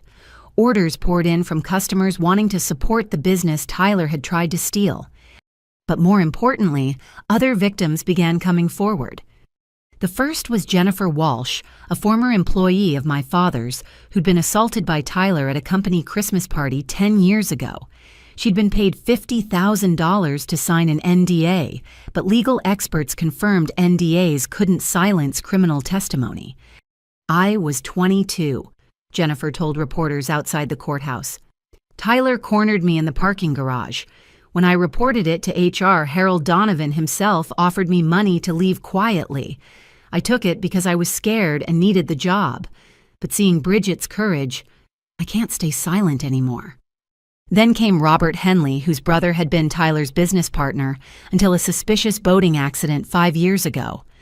Tyler was the last person to see him alive. The Coast Guard ruled it accidental drowning, but my brother was an expert swimmer. And coincidentally, his death allowed Tyler to take full control of their joint ventures. Dr. Patricia Winters, our former family physician, broke her silence about years of treating suspicious injuries. The Donovans always had explanations, always paid in cash, always requested no documentation. I violated my ethical duties by complying. I'm ready to testify about what I really saw. Each revelation sparked new investigations. The FBI's Financial Crimes Division uncovered a network of shell companies Harold used to launder money. The Connecticut State Police reopened 6 suspicious deaths potentially connected to Tyler. The IRS began forensic audits of 3 decades of family tax returns. "Your family created a criminal empire," Agent Kim explained during one of his visits. "But empires fall when people stop being afraid." The media attention affected more than just the investigation. Lauren, in protective custody with the children, gave a single powerful interview about domestic violence in wealthy families. "People assume abuse only happens in certain neighborhoods, certain tax brackets," she said, holding her children close. "But monsters wear designer suits too. They just hide it better. My husband tried to murder his sister while our children were playing nearby. If Bridget hadn't survived to speak truth, my babies might have been next." The business community reacted swiftly. Harold was removed from all corporate boards. Country clubs revoked memberships. Charities returned Donovan donations, not wanting tainted money. The family name, once synonymous with prestige, became radioactive. Tyler, still in custody awaiting trial, made the catastrophic decision to give a jailhouse interview, believing he could charm public opinion as he'd always charmed authorities. It backfired spectacularly. "My sister has always been jealous of me." He told the interviewer, his narcissism on full display. "She's exaggerating a simple accident to steal the family fortune. Ask anyone. I'm a devoted father, successful businessman, pillar of the community." "What about Danny Watson?" the interviewer pressed. "Your 8-year-old cousin who drowned." Tyler's mask slipped for just a moment, revealing something cold and predatory. "Danny was weak. He couldn't handle a little roughhousing. Natural selection, really." The clip went viral within minutes. Natural selection. He'd called murdering a child natural selection on national television. He just confessed. Melissa laughed, actually laughed, watching the footage. His lawyer must be having a heart attack. Indeed, Tyler's high-powered defense attorney withdrew from the case the next day, citing irreconcilable differences in legal strategy. 3 other firms declined to represent him after reviewing the evidence. The Donovan family jewelry business, which I'd worried might suffer from the scandal, experienced the opposite effect. Sales increased 400% as customers rallied to support me. I announced all profits would fund a foundation for domestic violence, survivors, and spinal cord research. "You're turning poison into medicine," Patricia told me during one visit. "Your grandmother would be so proud."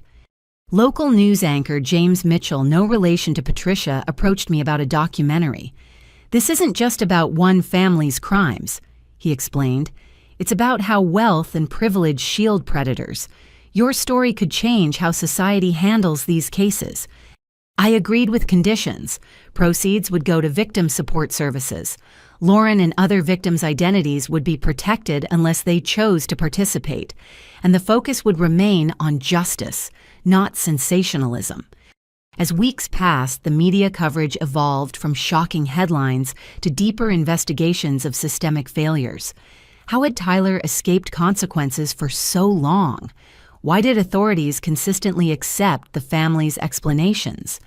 How many other prominent families were hiding similar secrets? Catherine Price published a series examining Connecticut's culture of elite protection. She found 17 other cases where wealthy families had suspicious deaths or assaults disappear through strategic donations and legal maneuvering. "The Donovan case isn't unique," she wrote. "It's just the first where a victim survived with evidence and refused to be silenced. My hospital room became command central for a movement larger than our individual case. Prosecutors from other jurisdictions contacted Melissa about cold cases potentially connected to Tyler. Advocacy groups asked me to speak about survivors' rights. Medical professionals reached out about improving injury documentation protocols." "You've started something," Detective Morrison observed during one visit. "Other victims see you fighting back and winning. They're finding their own courage." But the media attention brought challenges too. Herald hired a public relations firm to wage counter-narrative warfare. They planted stories suggesting I was mentally unstable, motivated by greed, possibly brain-damaged from my fall. They dredged up any mistake I'd ever made, any moment of imperfection to undermine my credibility. "Let them," Melissa advised when I worried about the attacks. "Desperate mudslinging only makes them look worse. We have evidence. They have spin." She was right. Every attempted character assassination backfired when contrasted with mounting evidence. Security footage from various locations showed Tyler stalking me. Financial records revealed the insurance policies. Lauren's recordings provided irrefutable proof of premeditation. The turning point came when Mason Tyler and Lauren's 8-year-old son drew a picture in therapy that made national news. It showed a stick figure pushing another off a building, while a third figure, labeled me, watched. The therapist's notes indicated Mason had witnessed his father practicing how he would push me. "Even his own child knew," one commentator observed. "How many signs were ignored? How many warnings dismissed?" As I lay in my hospital bed watching the empire of lies collapse on every channel, I felt something I hadn't experienced in 28 years: validation. The world finally saw what I'd always known. Tyler was a monster. My parents were enablers, and their money couldn't buy silence anymore. "Ready for tomorrow?" Melissa asked as visiting hours ended. Tomorrow began depositions for the civil trial, the next phase in our legal battle. "I've been ready my whole life," I replied. "I just didn't know it until Tyler pushed me off that deck." The media had lit a fire that couldn't be extinguished. Truth once unleashed proved more powerful than any fortune. And as Catherine Price signed off her nightly report with, "This is just the beginning," I knew she was right. The Donovan family had ruled through fear for generations. But fear dissipates when exposed to light, and we were shining spotlights from every angle. The revolution wasn't just televised, it was trending viral and unstoppable. Physical therapy at Hartford General's specialized spinal unit felt like climbing Mount Everest every single day. My therapist, Marcus Thompson, a former Paralympic athlete who'd lost his own mobility in a motorcycle accident, didn't believe in gentle encouragement. "Pain means you're alive," he said during our first session, guiding my unresponsive legs through range of motion exercises. "And alive means you can fight." The unit housed 12 other spinal injury patients, each battling their own mountains. There was Sarah, 23, paralyzed in a diving accident. James, 45, shot during a robbery. Maria, 31, thrown from a horse. We formed an unlikely family united by wheelchairs and determination. "Your brother did this?" Sarah asked during group therapy, her voice mixing sympathy with rage. "And your parents defended him?" "Still are defending him," I confirmed. "Their latest filing claims I threw myself off the deck for attention." "That's insane," James muttered. "Though my ex-wife claimed I shot myself for the insurance money, so I guess criminals always blame victims." Dr. Kenji Yamamoto, the unit's director and pioneering spinal surgeon, reviewed my case with cautious optimism. "The severance is complete at L2-L3, he explained, showing me the scans. "Traditional medicine says paralysis is permanent, but we're working on revolutionary treatments. Gene therapy, stem cell implants, neural bridging technology. Would you be interested in our experimental program?" "What are the risks?" Emma asked, ever protective. "Significant," Dr. Yamamoto admitted, "but the potential rewards include partial or even full mobility restoration. We've had 3 successful cases in preliminary trials." "I'll do it," I said without hesitation. "Tyler took my legs. I want them back." The screening process was exhaustive. Physical evaluations, psychological assessments, legal waivers. But 3 weeks into my hospital stay, I was accepted into the groundbreaking program. Hope felt dangerous after so much loss, but I clung to it anyway. My days developed routine: morning physical therapy, afternoon occupational therapy, evening sessions, learning to navigate the world from a wheelchair. I documented everything on social media, building a following of hundreds of thousands who found inspiration in my refusal to surrender. "You're giving people hope," Maria observed, watching my follower count climb. "Showing them survival is possible." But survival came with setbacks. Tyler, out on $5 million bail, violated the restraining order repeatedly. Security cameras caught him in the hospital parking lot. Staff reported suspicious phone calls asking about my schedule. Once a man claiming to be a physical therapist tried accessing my floor with fake credentials. "He's escalating," Detective Morrison warned after the 3rd incident. "Desperation makes predators more dangerous." Melissa successfully petitioned to revoke Tyler's bail, but he disappeared before authorities could arrest him. A manhunt began while my security increased. FBI agents joined hospital security in protecting the spinal unit. "I won't let him make me a prisoner," I insisted when they suggested moving me to a secure facility. "This unit, these people, they're my path to walking again." Dr. Yamamoto scheduled my experimental treatment to begin in week 6. The process involved harvesting my own stem cells, genetically modifying them to bridge neural gaps, then surgically implanting them at the injury site. Science fiction becoming medical reality. The night before the procedure, my support group threw a party in the common room. Sarah had baked a cake reading "New Spine Who Dis." James played guitar while Maria sang. Even Marcus Thompson smiled, which felt like witnessing a miracle itself. "Whatever happens tomorrow," I told them, "you've already helped me heal in ways doctors can't measure." "Save the sappy speeches for after you walk again," Sarah teased, but her eyes were wet. Private investigator Monica Shaw, whom Tyler had originally hired to dig up dirt on me, arrived with a revelation that changed everything. "I've been investigating your grandmother's death," she announced. "The digitalis poisoning Patricia mentioned I found proof. Your grandmother's hairdresser noticed Tyler adding something to her tea during visits. She has photographs."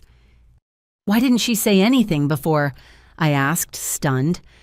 "Tyler threatened her daughter, but with him on the run and facing life in prison, she's ready to testify. There's more. I've connected Tyler to 3 other suspicious deaths through financial records and witness statements. The implications were staggering. Tyler wasn't just violent, he was a serial killer who used family wealth to hide bodies. Each revelation added years to his potential sentence. "We'll need to inform the FBI," Morrison said. "This crosses state lines, involves multiple jurisdictions. Tyler's looking at federal death penalty charges if convicted. As terrifying as that news was, I had to focus on my surgery. Dr. Yamamoto explained the procedure again, 8 hours of microsurgery inserting modified stem cells along my damaged spinal cord, then electrical stimulation to encourage neural pathway regeneration. Best case scenario? I asked. Full mobility within 18 months. Worst case, no change. Most likely partial restoration.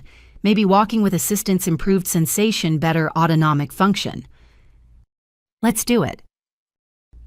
The morning of surgery, unexpected visitors arrived. Lauren brought the children, both carrying handmade cards. Masons showed stick figures holding hands with "Get Better Aunt Bridget" in careful letters. Sophia had drawn butterflies and rainbows with "Love You" scribbled in purple crayon. "We're rooting for you." Lauren said, her own recovery evident in steadier hands and clearer eyes. "The kids pray for you every night." "When you can walk again," Mason said seriously, "will you teach me to swim? Daddy never would, and Mommy's scared of water." "It's a deal," I promised, hugging them tight. Patricia arrived next, carrying grandmother's jewelry box. "She wanted you to have this before any major life event," she said, revealing an antique locket.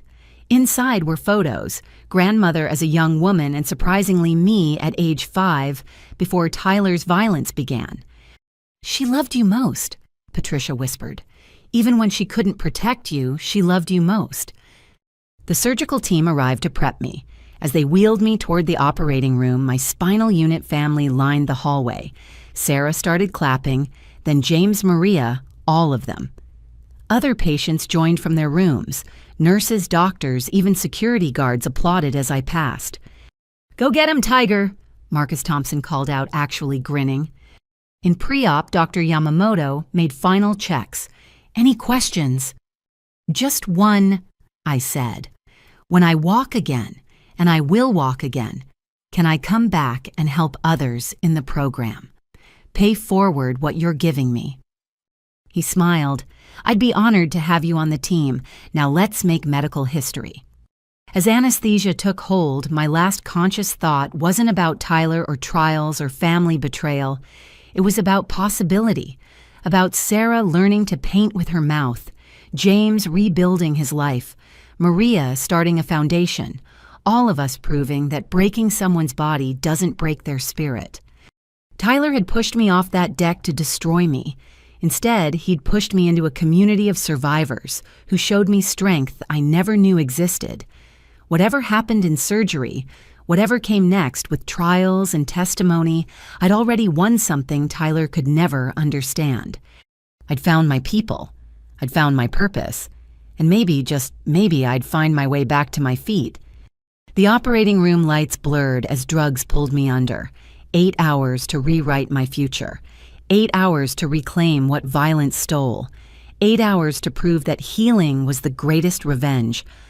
"Count backward from 10, the anesthesiologist instructed. 10, for all Tyler's victims seeking justice. 9, for grandmother's faith in truth. 8, for Danny who never got to grow up. 7, for Lauren and the kids breaking free. 6, for my spinal unit family. 5, for everyone who refused to stay silent. 4, for the life I'd build from ashes. 3, for the foundation I'd create. 2, for the hope that survives violence. 1, for the girl who refused to stay down. The conference room at Melissa Crawford's law firm buzzed with controlled chaos as our legal team prepared for what media had dubbed the trial of the century. 3 months had passed since my experimental surgery, and while I still couldn't walk, I'd regained partial sensation in my legs, a miracle that strengthened our case about the severity of Tyler's attack. "Depositions start tomorrow," Melissa announced, arranging files with military precision. "Harold first, then Diane. Tyler remains in custody after his capture last month, and his deposition is scheduled for Thursday." Tyler's arrest had been dramatic. FBI agents found him hiding in a Montana survivalist compound, armed and increasingly unstable. He'd been dragged back to Connecticut in shackles, ranting about conspiracy theories and family betrayal. Harold entered the deposition room like he still owned the world designer suit, impeccable tie-do dripping with disdain. His attorney, Richard Blackwood from Blackwood and Associates, was known for defending the indefensible with surgical precision. "State your name for the record," Melissa began. "You know my name," Harold sneered. "This whole charade is beneath the Donovan family dignity.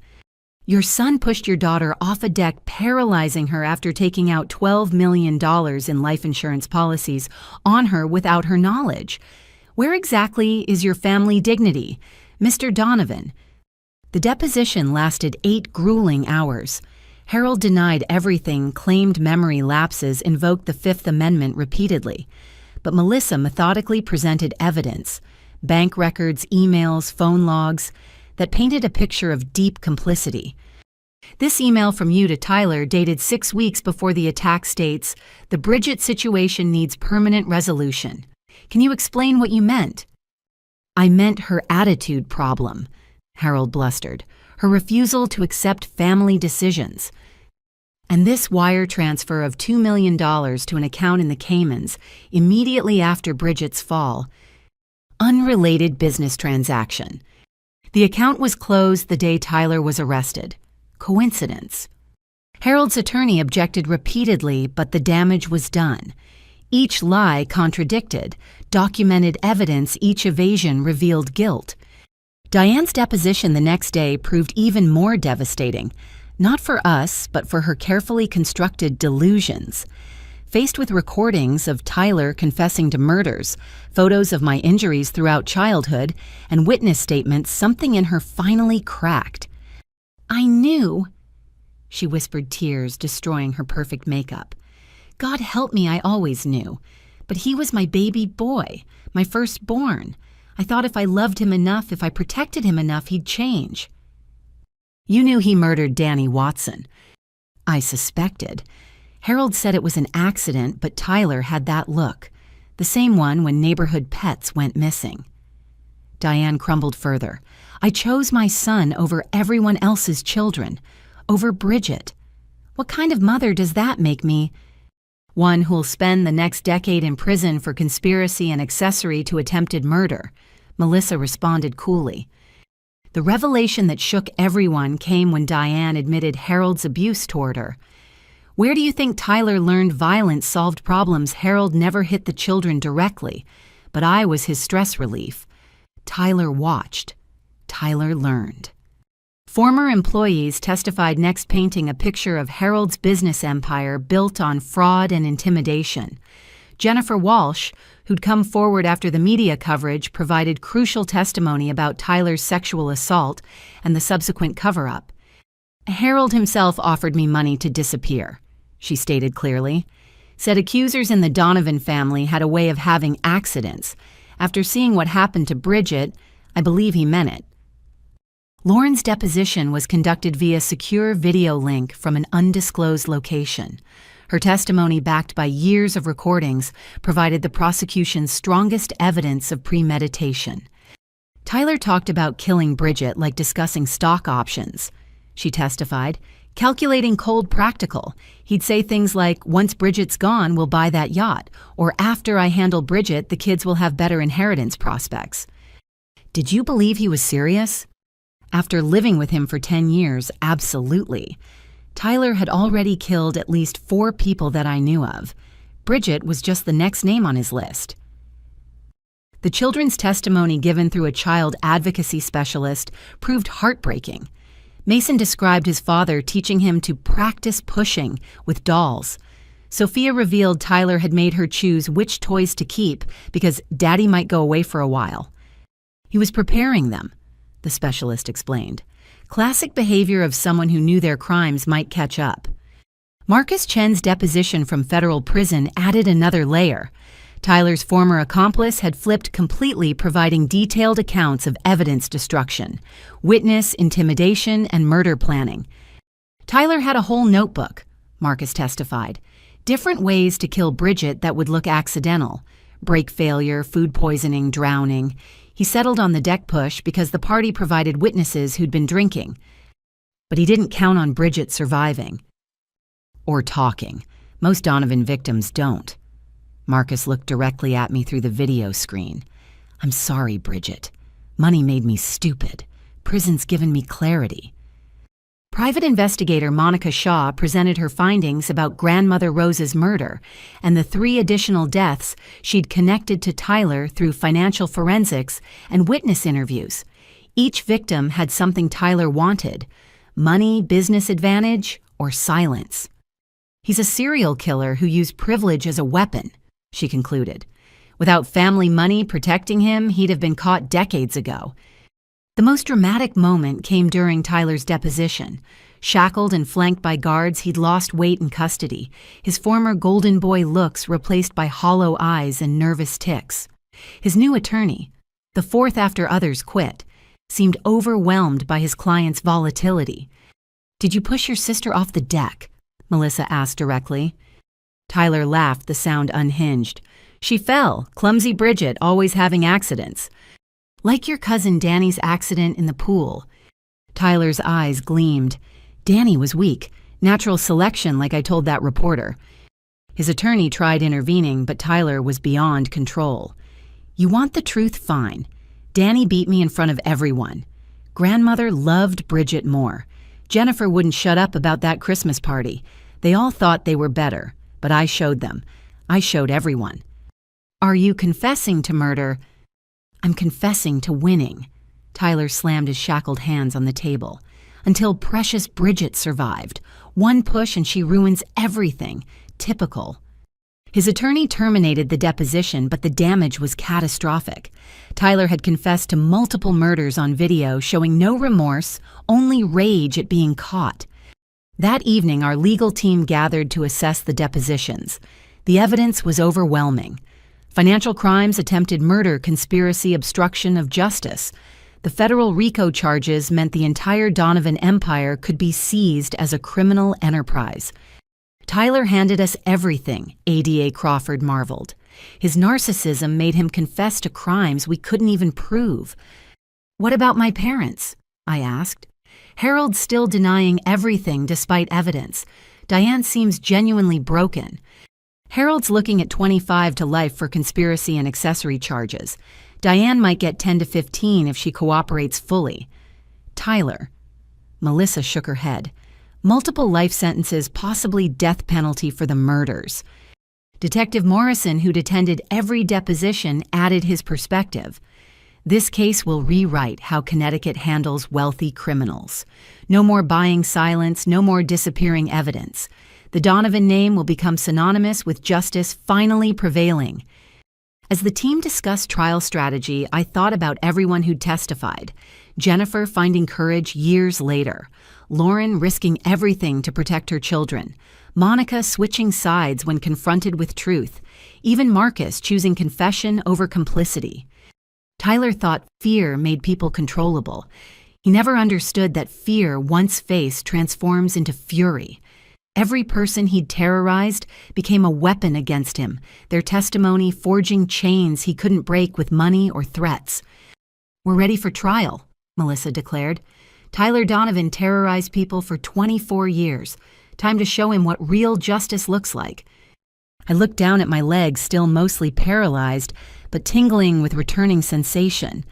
Tyler had tried to destroy me, but I was rebuilding stronger. Each deposition, each piece of evidence, each brave testimony added steel to my spine, metaphorically speaking. The trial would be brutal, public, painful, but we had truth as our foundation and an army of survivors ready to speak it. Tyler's reign of terror was over. Court would just make it official.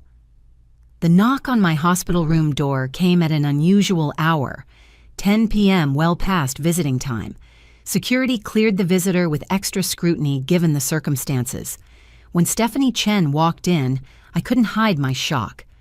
Stephanie had dated Tyler in college, disappearing from his life our senior year without explanation.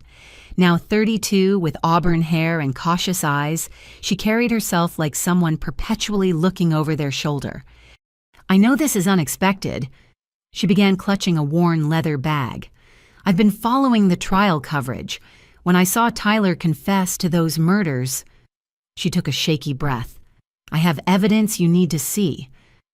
Stephanie, it's been years. Where have you been? Hiding, she said simply. Running. Trying to forget what I knew about your brother. But seeing you fight back, seeing him finally facing consequences, I can't stay silent anymore. She pulled out a small external hard drive. Tyler liked to record things. Trophy videos, he called them. He thought I didn't know about his hidden camera setup in his apartment, but I found it. Made copies before I ran. My blood chilled. Videos of what? Him planning Danny's murder. Him bragging about getting away with it. Him describing in detail what he wanted to do to you. Stephanie's hands trembled. There's more. Video from a fraternity party where he drugged a girl's drink. Another where he's beating someone with a baseball bat. I have 18 videos total. Emma, who'd been sleeping on the room's small couch, was fully awake now. You've had these for over a decade. I was 21 and terrified. Stephanie defended. Tyler told me explicitly what would happen if I ever betrayed him. Showed me photos of other girlfriends who disappeared. I believed him. Why come forward now? I asked. Because you survived. Because you're showing the world who he really is. Because I have a daughter now, and the thought of her growing up in a world where Tyler Donovan walks free. She handed me the drive. Take it. Make sure he never hurts anyone again. Melissa arrived within 20 minutes, having broken speed limits across Hartford. She immediately called Agent Kim and Detective Morrison. Within an hour, my hospital room resembled a mobile command center as they reviewed the videos on a secure laptop. The content was worse than described. Tyler at 19 calmly explaining how he'd hold Danny underwater until the bubbles stop. Tyler at 20 recording himself stalking a female student who'd rejected him. Tyler at 21 describing his fantasies about killing me in graphic detail. Morrison had to pause, the playback visibly shaken. In 30 years of police work, I've never seen someone document their crimes so thoroughly. Narcissistic personality disorder combined with sociopathy, Agent Kim observed. He kept trophies to relive his victories. We need to verify authenticity and establish chain of custody, Melissa said, already planning. Stephanie, you'll need protection. Once Tyler's defense learns about these videos... I'm not running anymore, Stephanie said firmly. I'll testify. I'll tell the jury everything. The next morning brought another unexpected ally. 3 of Tyler's former victims had connected through the media coverage and arrived together united by shared trauma and determination. Rachel Morrison, no relation to the detective, had been Tyler's business partner until her suspicious car accident 5 years ago. She'd survived but suffered permanent injuries when her brakes failed on a clear day. I always knew Tyler sabotaged my car, she said from her wheelchair, a sight that created instant kinship between us. But I had no proof, and the Donovan lawyers threatened to destroy me if I pursued it. David Chang had attended prep school with Tyler. His story made my stomach turn.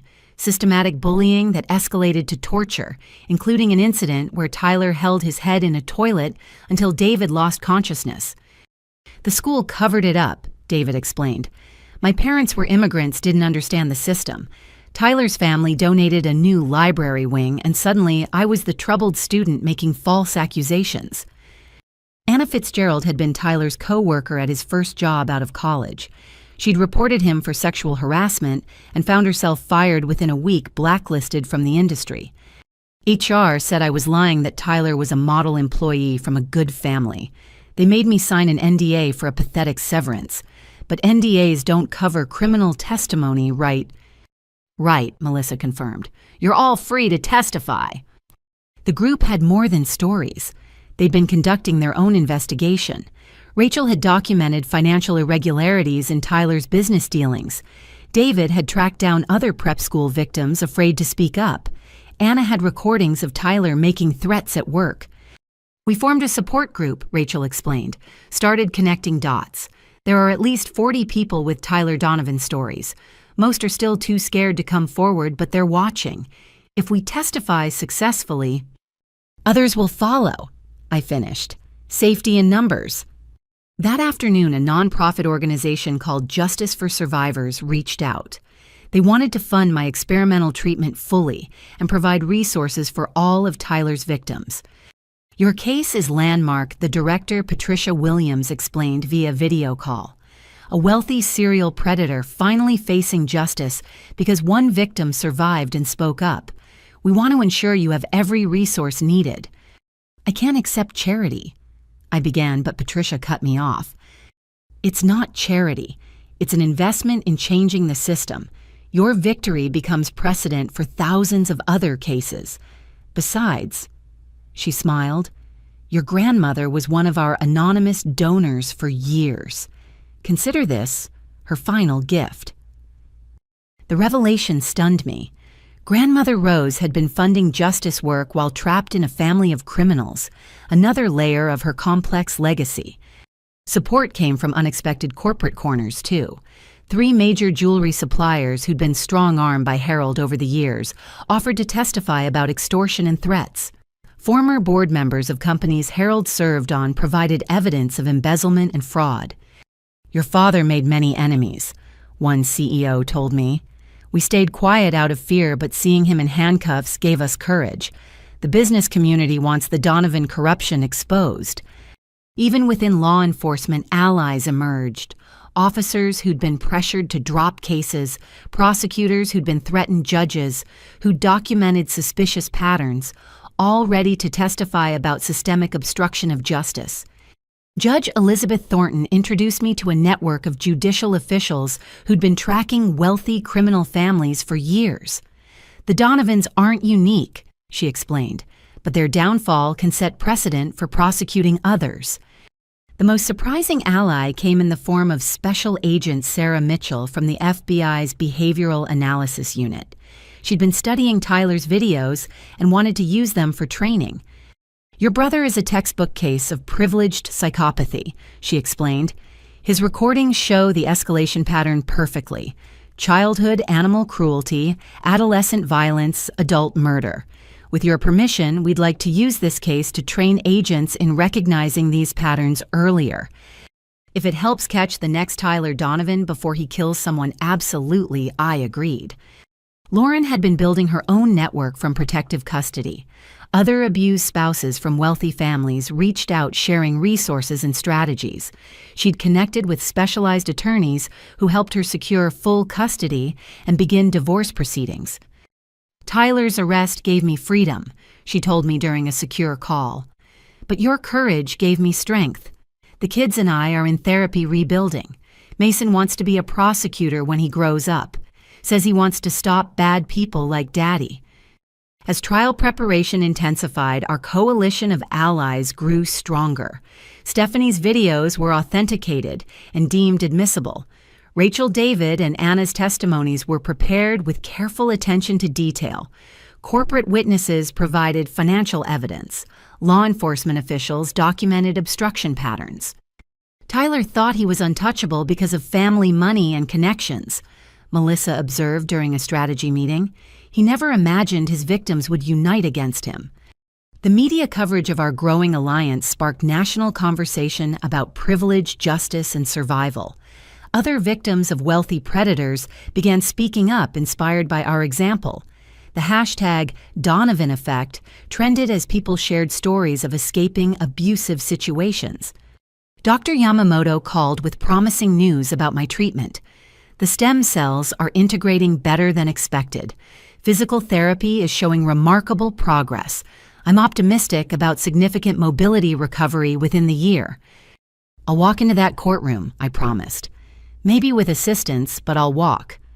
"Actually," Dr. Yamamoto said carefully, "we're seeing indicators that suggest fuller recovery might be possible.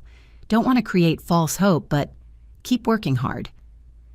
As I hung up, looking around my room filled with evidence boxes and legal documents, I felt the profound shift in power.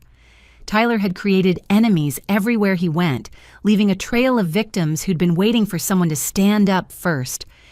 I hadn't just stood up. I'd been pushed down and got back up anyway. That resilience became a rallying cry for everyone Tyler had hurt. Everyone, Harold had threatened everyone the Donovan money had silenced. "Ready for tomorrow?" Melissa asked. "Jury selection begins." "We're ready," I corrected, gesturing to the photos of all our allies on the wall.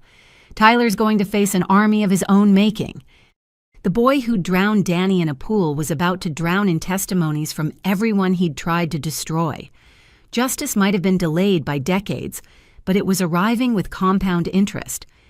And I'd have a front row seat to watch Tyler Donovan finally face the consequences of believing he was untouchable. The news alert buzzed across every phone in the courthouse simultaneously. "Breaking: federal agents freeze all Donovan family assets in largest RICO action in Connecticut history." I watched from my wheelchair in the prosecution preparation room as FBI agents, IRS officials, and federal marshals executed coordinated raids across 3 states. Every Donovan property, bank account, investment, and business holding was seized under criminal forfeiture laws. "It's happening," Agent Kim announced, entering with a satisfied expression. "Your father was arrested at Bradley International Airport attempting to board a private jet to Switzerland. Found $8 million in bearer bonds in his luggage." He was running. I asked, though I shouldn't have been surprised. "With fake passports and enough cash to disappear forever. Your mother tipped us off. Seems she's fully cooperating now." The local news showed footage of Harold being led away in handcuffs, his usual arrogance replaced by the hollow look of a man watching his empire burn. Properties I'd grown up in were wrapped in federal seizure tape. The family business headquarters swarmed with forensic accountants. 40 years of criminal enterprise dismantled in 40 minutes. Melissa marveled. The Donovan dynasty is officially over. Tyler's reaction to his father's arrest was captured on jail surveillance. He destroyed his cell, screaming about betrayal and abandonment until guards had to restrain him. His mental state, already fragile, shattered completely as he realized even Harold had abandoned him. "My father thinks he can save himself by running," Tyler ranted during a recorded call with his latest attorney. "He built this empire on my achievements. I removed every obstacle, eliminated every threat, and he leaves me to rot." His lawyer terminated the call, later filing documents suggesting an insanity defense, a strategy that backfired spectacularly when prosecutors presented Tyler's methodical planning documents spanning years. Diane, now in federal custody herself, had transformed from denial to complete cooperation. During a televised interview from prison, she appeared without makeup or pretense, looking every one of her 58 years. "I failed as a mother," she told the interviewer. "I saw Tyler hurt animals as a child and called it boyish curiosity. Saw him manipulate and threaten other children and called it leadership. When Bridget came to me with bruises, I chose not to see the truth because acknowledging it would mean admitting I'd raised a monster." "What changed your mind?" "Listening to those videos Stephanie provided, hearing my son describe murdering an 8-year-old with pride, realizing he'd been poisoning his own grandmother while I made excuses for his visits." Diane wiped her eyes. "I chose Tyler over everyone. Over Bridget, over justice, over basic humanity.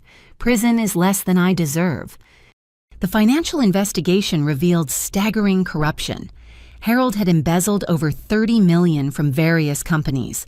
Shell corporations, layered like nesting dolls, hid money in 12 countries. The jewelry business, Grandmother Rose's legacy, had been hollowed out through fraudulent loans and false valuations. "If Tyler hadn't pushed you, they'd have bankrupted everything within 2 years," the forensic accountant explained. "Your grandmother must have suspected. That's why she changed her will so dramatically." Lauren and the children were relocated to a new safe house after Tyler's supporters made threats. She testified via closed-circuit television about finding hidden weapons in their home, detailed murder plans, and recordings of Tyler teaching Mason to lie to police. "He was grooming our son to be like him," Lauren said, her voice steady despite tears. "Teaching him that violence was power, that rules didn't apply to Donovan men. Thank God we escaped when we did." The business community's response was swift and brutal. Every company Harold had served on boards issued statements distancing themselves. Country clubs revoked memberships dating back generations. Charity galas returned donations. The Donovan name was systematically erased from Connecticut's elite landscape. "They're acting like they didn't know," I told Melissa bitterly, "like they weren't complicit in looking the other way. Public perception matters to these people more than justice," she replied. "But their statements become admissions. We'll use them." Tyler's mental deterioration accelerated as consequences mounted. During a competency evaluation, he attacked the psychiatrist, screaming about conspiracies and betrayal.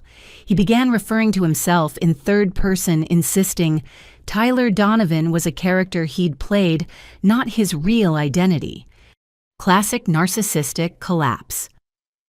Dr. Mitchell explained after reviewing the evaluation, when their false self is exposed and control is lost, some narcissists fragment completely rather than face reality.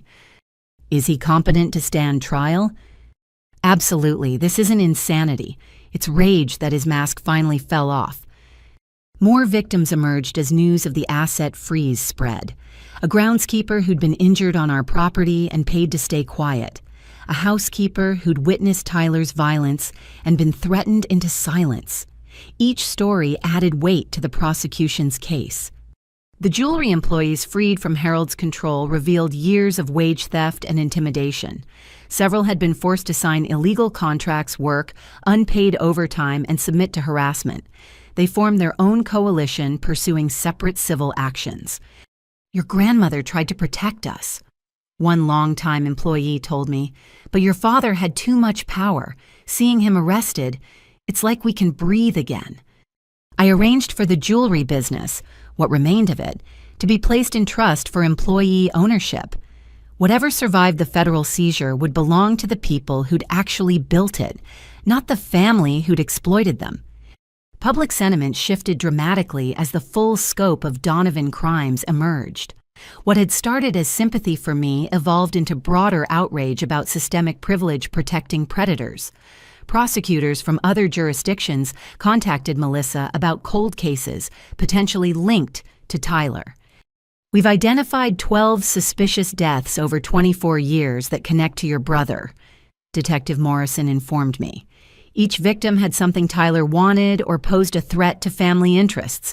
With the evidence you've provided, we're building cases for all of them." The revelation that made national headlines came from an unexpected source. Tyler's prison cellmate, who contacted authorities with information Tyler had shared. "He bragged about kills like notches on a belt," the cellmate testified. "Said his biggest regret was not making Bridget's death look more accidental. Claimed he'd perfected the art with previous victims but got sloppy because she annoyed him too much." As trial approached, Tyler made one last desperate play. Through intermediaries, he offered to confess to everything in exchange for life without parole instead of the death penalty. The deal included revealing locations of evidence for unsolved murders and providing details about Harold's criminal network. "No deal," I said firmly when prosecutors asked my opinion. "He doesn't get to bargain with his victims' lives. Those families deserve justice, not negotiation." The ADA nodded approvingly. "We have enough evidence for convictions without his cooperation. Let him face the full consequences." The empire Harold and Diane built on blood and silence was reduced to rubble. Properties were auctioned to pay restitution to victims. Bank accounts funded survivor services. The Donovan name was removed from building scholarships and charitable funds. "You did this," Patricia told me during a visit. "You brought down a dynasty that seemed untouchable." "Tyler did it," I corrected. "By pushing me off that deck, he pushed the first domino. Everything else was inevitable once the truth had momentum." As I prepared for trial, working with physical therapists to strengthen my returning mobility, I thought about the poetry of justice. Tyler had wanted me dead to secure his inheritance. Instead, he'd inherited decades in prison, while I inherited the power to dismantle everything he'd valued. The family empire hadn't just crumbled, it had been systematically demolished, its foundations exposed as rotten, its legacy transformed from privilege to cautionary tale. Tyler would watch from prison as everything he'd killed for disappeared, distributed to the victims he'd tried to silence. "Ready for opening statements?" Melissa asked as we reviewed final preparations. "Beyond ready," I replied, feeling strength in my healing legs. Time to bury the Donovan dynasty for good. The empire was already gone. The trial would just be its funeral. The Hartford Superior Courthouse had never seen crowds like those that gathered for the first day of Tyler Donovan's trial. News vans lined the street. Victim advocates held signs reading, "Justice for all Tyler's victims." Security was tripled after death threats against witnesses. I entered the courtroom in my wheelchair, though I could now stand for short periods with assistance. The decision to remain seated was strategic. Melissa wanted the jury to see clearly what Tyler had done to me. Behind me, our coalition of witnesses filled 3 rows. Stephanie Lauren via video link, Rachel in her own wheelchair, David, Anna, and dozens more who'd found courage to testify. Tyler sat at the defense table looking gaunt and unstable. His latest attorney, William Carver, had the exhausted appearance of someone who'd drawn an impossible straw. Tyler's expensive suit couldn't hide his deterioration, nervous tics muttering to himself, eyes darting constantly. "All rise for the Honorable Judge Catherine Chen," the bailiff announced. Judge Chen, known for her no-nonsense approach to wealthy defendants, had been specially assigned after 3 other judges recused themselves due to connections with the Donovan family. Her opening instructions made clear she wouldn't tolerate any theatrics or privilege plays. Etta Michelle Crawford's opening statement was a masterclass in devastating simplicity. She stood before the jury, 7 women, 5 men, diverse in age and background, and laid out the truth without embellishment. Tyler Donovan killed his 8-year-old cousin for winning a swimming race. He poisoned his grandmother for changing her will.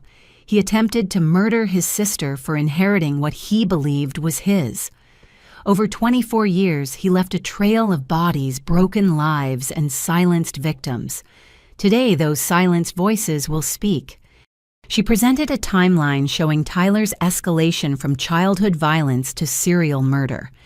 Each victim's photo appeared on the screen. Danny Watson, grandmother, Rose, the suspicious deaths we'd uncovered, and finally me. The defendant believed wealth made him untouchable, that his family name was a license to kill. Today, 12 citizens will prove him wrong. Carver's defense opening was painful to watch. He tried painting Tyler as a victim of mental illness, family pressure, and misunderstanding. His client undermined him immediately by laughing during mentions of the victims and shaking his head violently when Carver suggested diminished capacity. My client maintains his innocence. Carver managed, though Tyler's behavior suggested otherwise. The prosecution began with the attempted murder charge, my case. I was the first witness called, wheeling myself to the witness stand with deliberate dignity. The courtroom fell silent as I raised my right hand for the oath. "Ms. Donovan, please tell the jury what happened on July 15th. Crawford began gently. I spoke clearly without drama, letting facts carry the weight. The argument about inheritance, Tyler's rage, the push, the fall, the sensation of my spine snapping, my father screaming at me to stop faking while I lay paralyzed. "Did you see who pushed you?" "My brother, Tyler Donovan." I looked directly at him. I saw his face as he shoved me. He was smiling. Tyler exploded. "Liar, she jumped. She's always been jealous of me." Judge Chen gavelled him to silence, warning Carver to control his client. But the damage was done. The jury saw Tyler's violence firsthand. Crawford presented medical evidence. Dr. Foster testified about the spinal cord severance, showing MRI images that made several jurors wince. The physics expert demonstrated how the injury pattern could only result from being pushed with significant force. Sarah Chen, the paramedic, testified about finding me paralyzed, while my family insisted I was faking. In 20 years of emergency medicine, I've never seen family members so callous toward an injured relative. They were more concerned about the party than their daughter's paralysis. The security footage gap was addressed head-on. Marcus Chen, testifying from federal prison, admitted deleting the video on Tyler's orders. He promised me $2 million to make it disappear, said accidents happen at parties, but video makes things complicated. Then came Stephanie's videos. The courtroom watched in horrified silence as 19-year-old Tyler calmly described drowning Danny, as he detailed plans to kill me, as he bragged about previous murders. Several jurors cried during Danny's video. Others looked physically ill. Tyler tried to object, screaming about illegal recordings and privacy violations. Judge Chen had him removed from the courtroom, allowing proceedings to continue via video link from a holding cell where armed guards ensured his silence. Lauren testified about years of abuse and Tyler's escalating violence. He said killing Bridget would be easy because everyone already thought she was clumsy. He'd conditioned the family to expect her accidents. The children's therapist presented their artwork and statements in a careful, protective manner that didn't traumatize them further. Mason's drawings of his father practicing pushing were particularly damning. Rachel Morrison testified about her brake failure, presenting the mechanic's report that showed clear sabotage. David Chang described the systematic torture he'd endured. Anna Fitzgerald played recordings of Tyler's workplace threats. Each victim built the pattern. Tyler eliminated anyone who challenged, threatened, or simply inconvenienced him. The prosecution presented financial records showing he benefited from each death or injury. The insurance policies on my life were explained in detail, establishing clear motive. Harold testified via video from federal prison, trying to maintain innocence, but crumbling under Crawford's cross-examination. Bank records contradicted his claims. Phone logs showed coordination with Tyler. His attempt to flee the country spoke louder than any denial. "You knew your son was dangerous," Crawford stated. "I knew he was ambitious," Harold hedged. "Ambitious, is that what you call murdering children?" Diane's testimony was devastating for the defense. Broken by guilt and facing her own prison sentence, she admitted everything. "We created a monster and fed it for 30 years. Every time Tyler hurt someone, we made it disappear. We taught him he was above consequences. Did you know he pushed Bridget?" I suspected, but admitting it would mean admitting everything else. She looked at me with tears streaming. "I'm so sorry, Bridget. You deserved a mother who protected you." The forensic accountant detailed the financial crimes: embezzlement, fraud, money laundering. The FBI presented evidence of interstate flight conspiracy and racketeering. The medical examiner testified about grandmother Rose's poisoning, showing toxicology results consistent with chronic digitalis administration. Tyler's defense was pitiful. Carver called character witnesses who were quickly discredited. Business associates who'd been threatened into testimony, friends who admitted they were terrified of him. The psychiatrist testified Tyler was competent to stand trial, destroying the insanity defense. Tyler insisted on testifying against all legal advice. What followed was a narcissistic meltdown of epic proportions. He claimed everyone was lying, that he was the real victim, that the family conspiracy was against him, not by him. "They're all jealous," he ranted. "Danny was weak. Grandmother was old. Bridget deserved it for stealing my inheritance. I'm Tyler Donovan. I don't apologize for being superior." Crawford's cross-examination was surgical. Superior. "You pushed your paralyzed sister off a deck.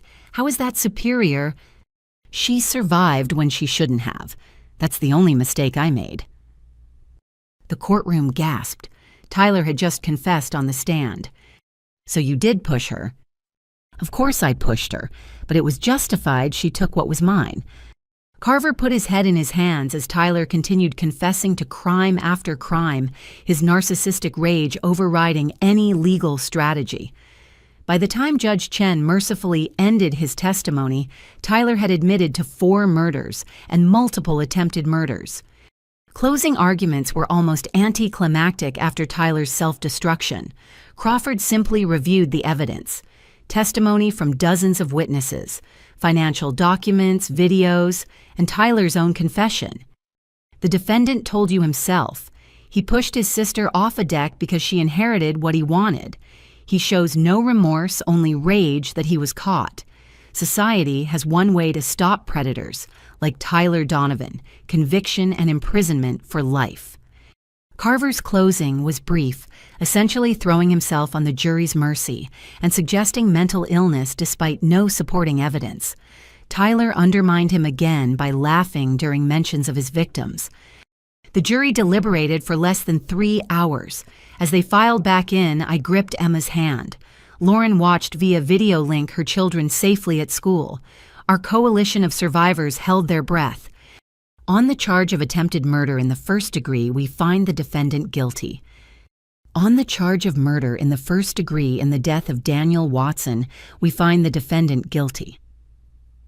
On the charge of murder in the first degree in the death of Rose Donovan, we find the defendant guilty.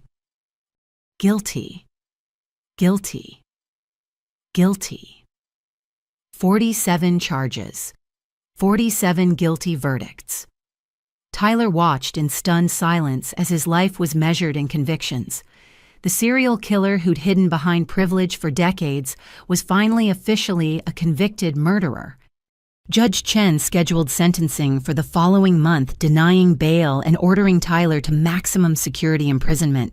As guards led him away, he turned to me with pure hatred. "This isn't over," he snarled. "I'm Tyler Donovan." "No," I said clearly, my voice carrying across the courtroom. "You're inmate number 47381, and you always will be." The courtroom erupted in subdued celebration. Victims hugged, lawyers shook hands. Justice delayed so long had finally arrived with interest. Outside, facing the media circus, I stood from my wheelchair with Emma's support. My legs shook but held as I addressed the cameras. Today, 47 guilty verdicts said money can't buy innocence, power can't silence truth, and pushing someone down doesn't mean they'll stay down. Thank you to everyone who stood with me. We did this together. As we left the courthouse, I thought about grandmother Rose Danny, all of Tyler's victims who couldn't see this day. They had their justice now. Tyler Donovan, the golden boy who believed he was untouchable, would spend the rest of his life in a cage. The trial was over. The healing could truly begin. 1 month after the guilty verdicts, the Hartford courthouse was once again packed for Tyler Donovan's sentencing. I entered on my own feet this time, using a walker but standing tall. The experimental treatment had exceeded all expectations. Sensation had returned to my legs, and mobility improved daily. Dr. Yamamoto called it miraculous. I called it justice manifesting physically. Tyler appeared shackled and diminished the month in maximum security, having stripped away his last pretenses of superiority. His parents, Harold and Diane, were brought from federal custody to witness their son's fate. Harold still defiant, Diane openly weeping. Judge Chen reviewed the pre-sentencing reports with grim precision. "Mr. Donovan, you've been convicted of 3 murders, 1 attempted murder conspiracy fraud, and 43 additional felonies. The pre-sentencing investigation reveals potential involvement in 6 other suspicious deaths. You've shown no remorse, accepted no responsibility, and continued threatening witnesses even from custody." She looked directly at Tyler. "You represent the worst of privilege. Someone who believed wealth placed you above law, above morality, above the value of human life. This court has heard from 27 of your victims. Each one deserves justice." The victim impact statements began. I went first, standing at the podium without assistance for the first time since the fall. "Tyler, you pushed me off a deck believing you'd killed me. You miscalculated. Every day I couldn't walk, I grew stronger. Every surgery, every therapy session, every moment of pain became fuel for justice.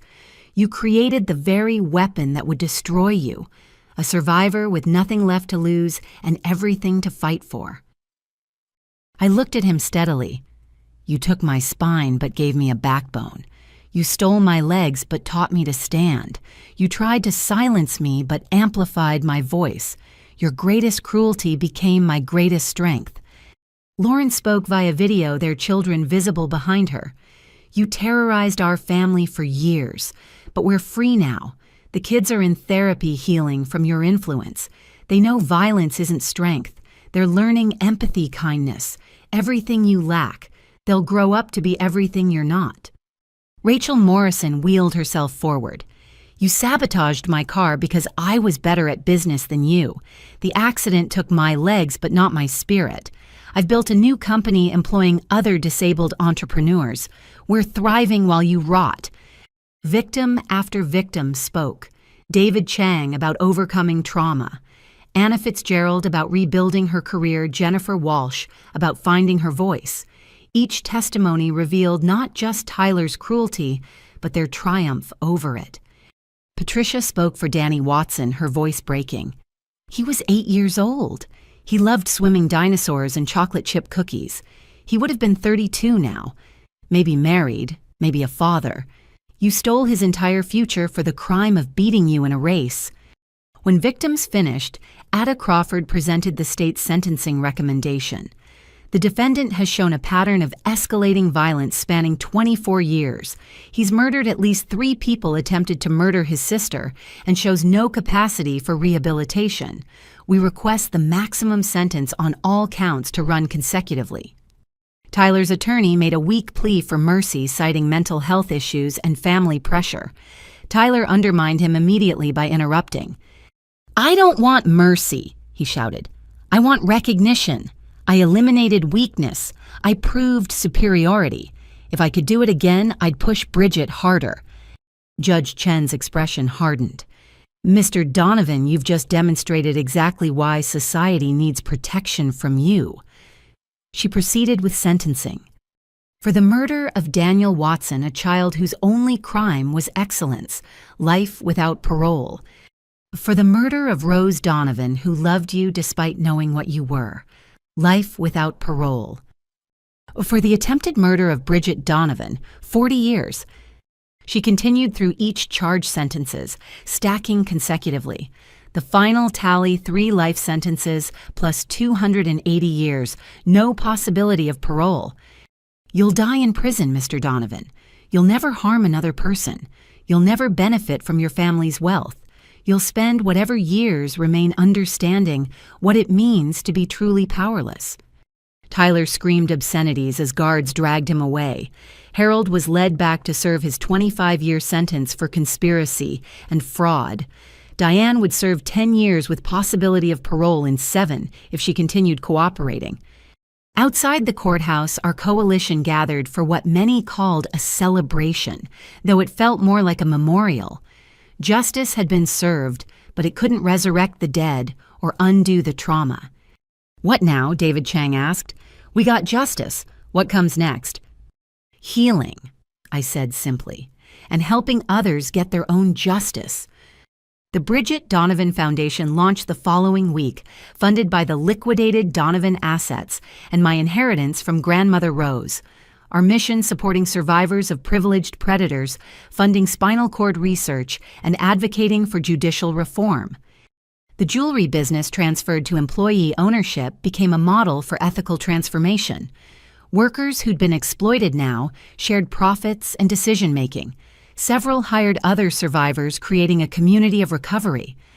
I underwent 3 more surgeries over 6 months. Each procedure built on the last reconnecting neural pathways, strengthening regeneration. Physical therapy remained grueling, but progress was undeniable. 8 months after Tyler pushed me, I took my first unassisted steps. Impossible, one visiting doctor murmured, watching me walk across the therapy room. So was getting justice against the Donovans, I replied. I'm redefining impossible. Lauren and the children moved back to Connecticut after Tyler's sentencing, no longer needing to hide. Mason and Sophia attended therapy twice weekly, slowly overcoming their father's influence. Lauren started training as a domestic violence counselor, wanting to help others escape what she'd survived. Tyler gave me one gift, she told me during a visit. He showed me exactly what kind of parent not to be. My kids will grow up knowing love without conditions, strength without violence. The Foundation's first major initiative partnered with law enforcement to create the Donovan Protocol, procedures for investigating suspicious deaths among wealthy families.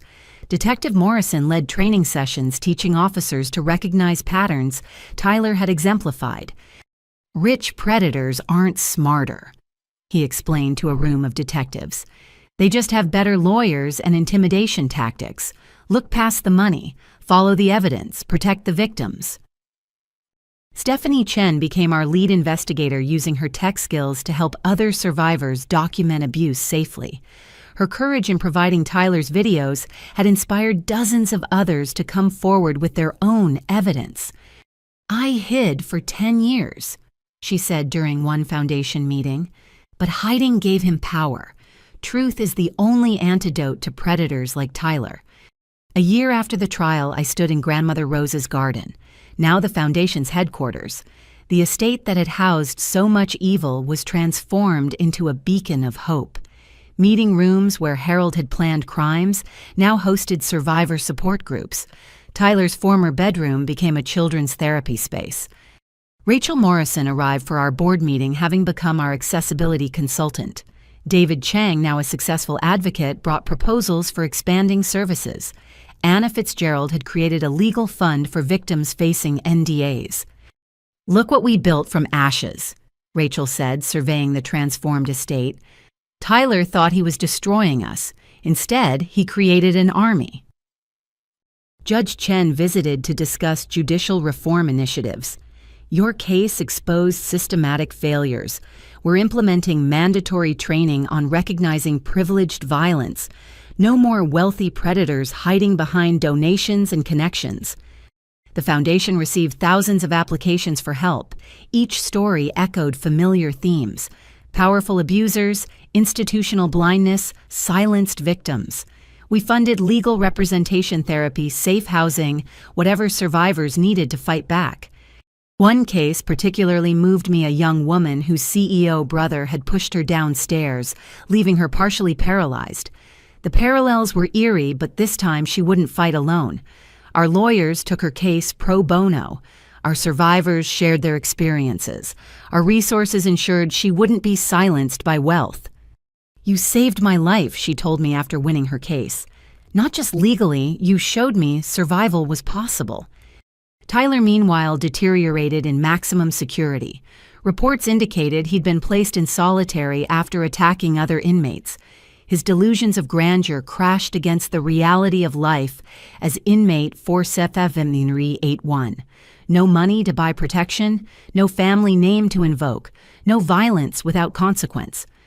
He wrote me once a rambling letter claiming he'd made me famous, that I owed him gratitude for creating my purpose. I didn't respond, but I kept the letter as a reminder of how completely he'd misunderstood power. He thought it came from fear and force. True power came from surviving, speaking truth, and lifting others. 2 years after that fateful birthday party, I walked unassisted into the rehabilitation center, where I'd learned to fight back. The spinal unit patients erupted in celebration. I was their proof that impossible recoveries happened. "You did it," Sarah, my former roommate, breathed. "You actually did it." "We did it," I corrected, looking at the fighters around me. Every exercise, every testimony, every moment we chose recovery over resignation. We're all miracles. Dr. Yamamoto presented me with an unexpected opportunity, joining his research team to expand experimental treatments. My unique recovery and patient perspective could help develop new protocols. From patient to practitioner, he smiled. Another impossible transformation. I accepted immediately. Tyler had tried to end my story with a push. Instead, he'd started a new chapter where I'd help others reclaim their mobility, their voices, their lives. Standing in that spinal unit surrounded by survivors and warriors, I thought about the strange mathematics of justice. Tyler took my ability to walk but gave me the power to run, toward truth, justice, and healing. He'd stolen years from his victims but created decades of positive change. 3 life sentences plus 280 years. Tyler would die in a cage while everyone he'd tried to destroy soared free. That was true justice. Not just punishment for the guilty, but triumph for the survivors. The boy who drowned Danny in a pool had drowned in his own cruelty, and we, his intended victims, had learned to swim in deeper waters than he'd ever imagined. The ribbon-cutting ceremony for the Rose Donovan Center for Survivor Advocacy took place on a brilliant October morning exactly 1 year after Tyler received his life sentences. I stood at the podium, no walker needed, though I kept a cane for longer distances, a small reminder of how far I'd come. Today we transform a monument to privilege into a sanctuary for survivors, I announced to the gathered crowd. The estate that had witnessed so much violence now housed counseling rooms, legal clinics, emergency shelter, and hope. Behind me, Lauren cut the ribbon with Mason and Sophia at her sides. The children had grown remarkably in the year since their father's imprisonment. Mason, now 10, and focused on his studies. Sophia, 8, and blossoming with confidence they'd never shown under Tyler's shadow. Aunt Bridget kept her promise.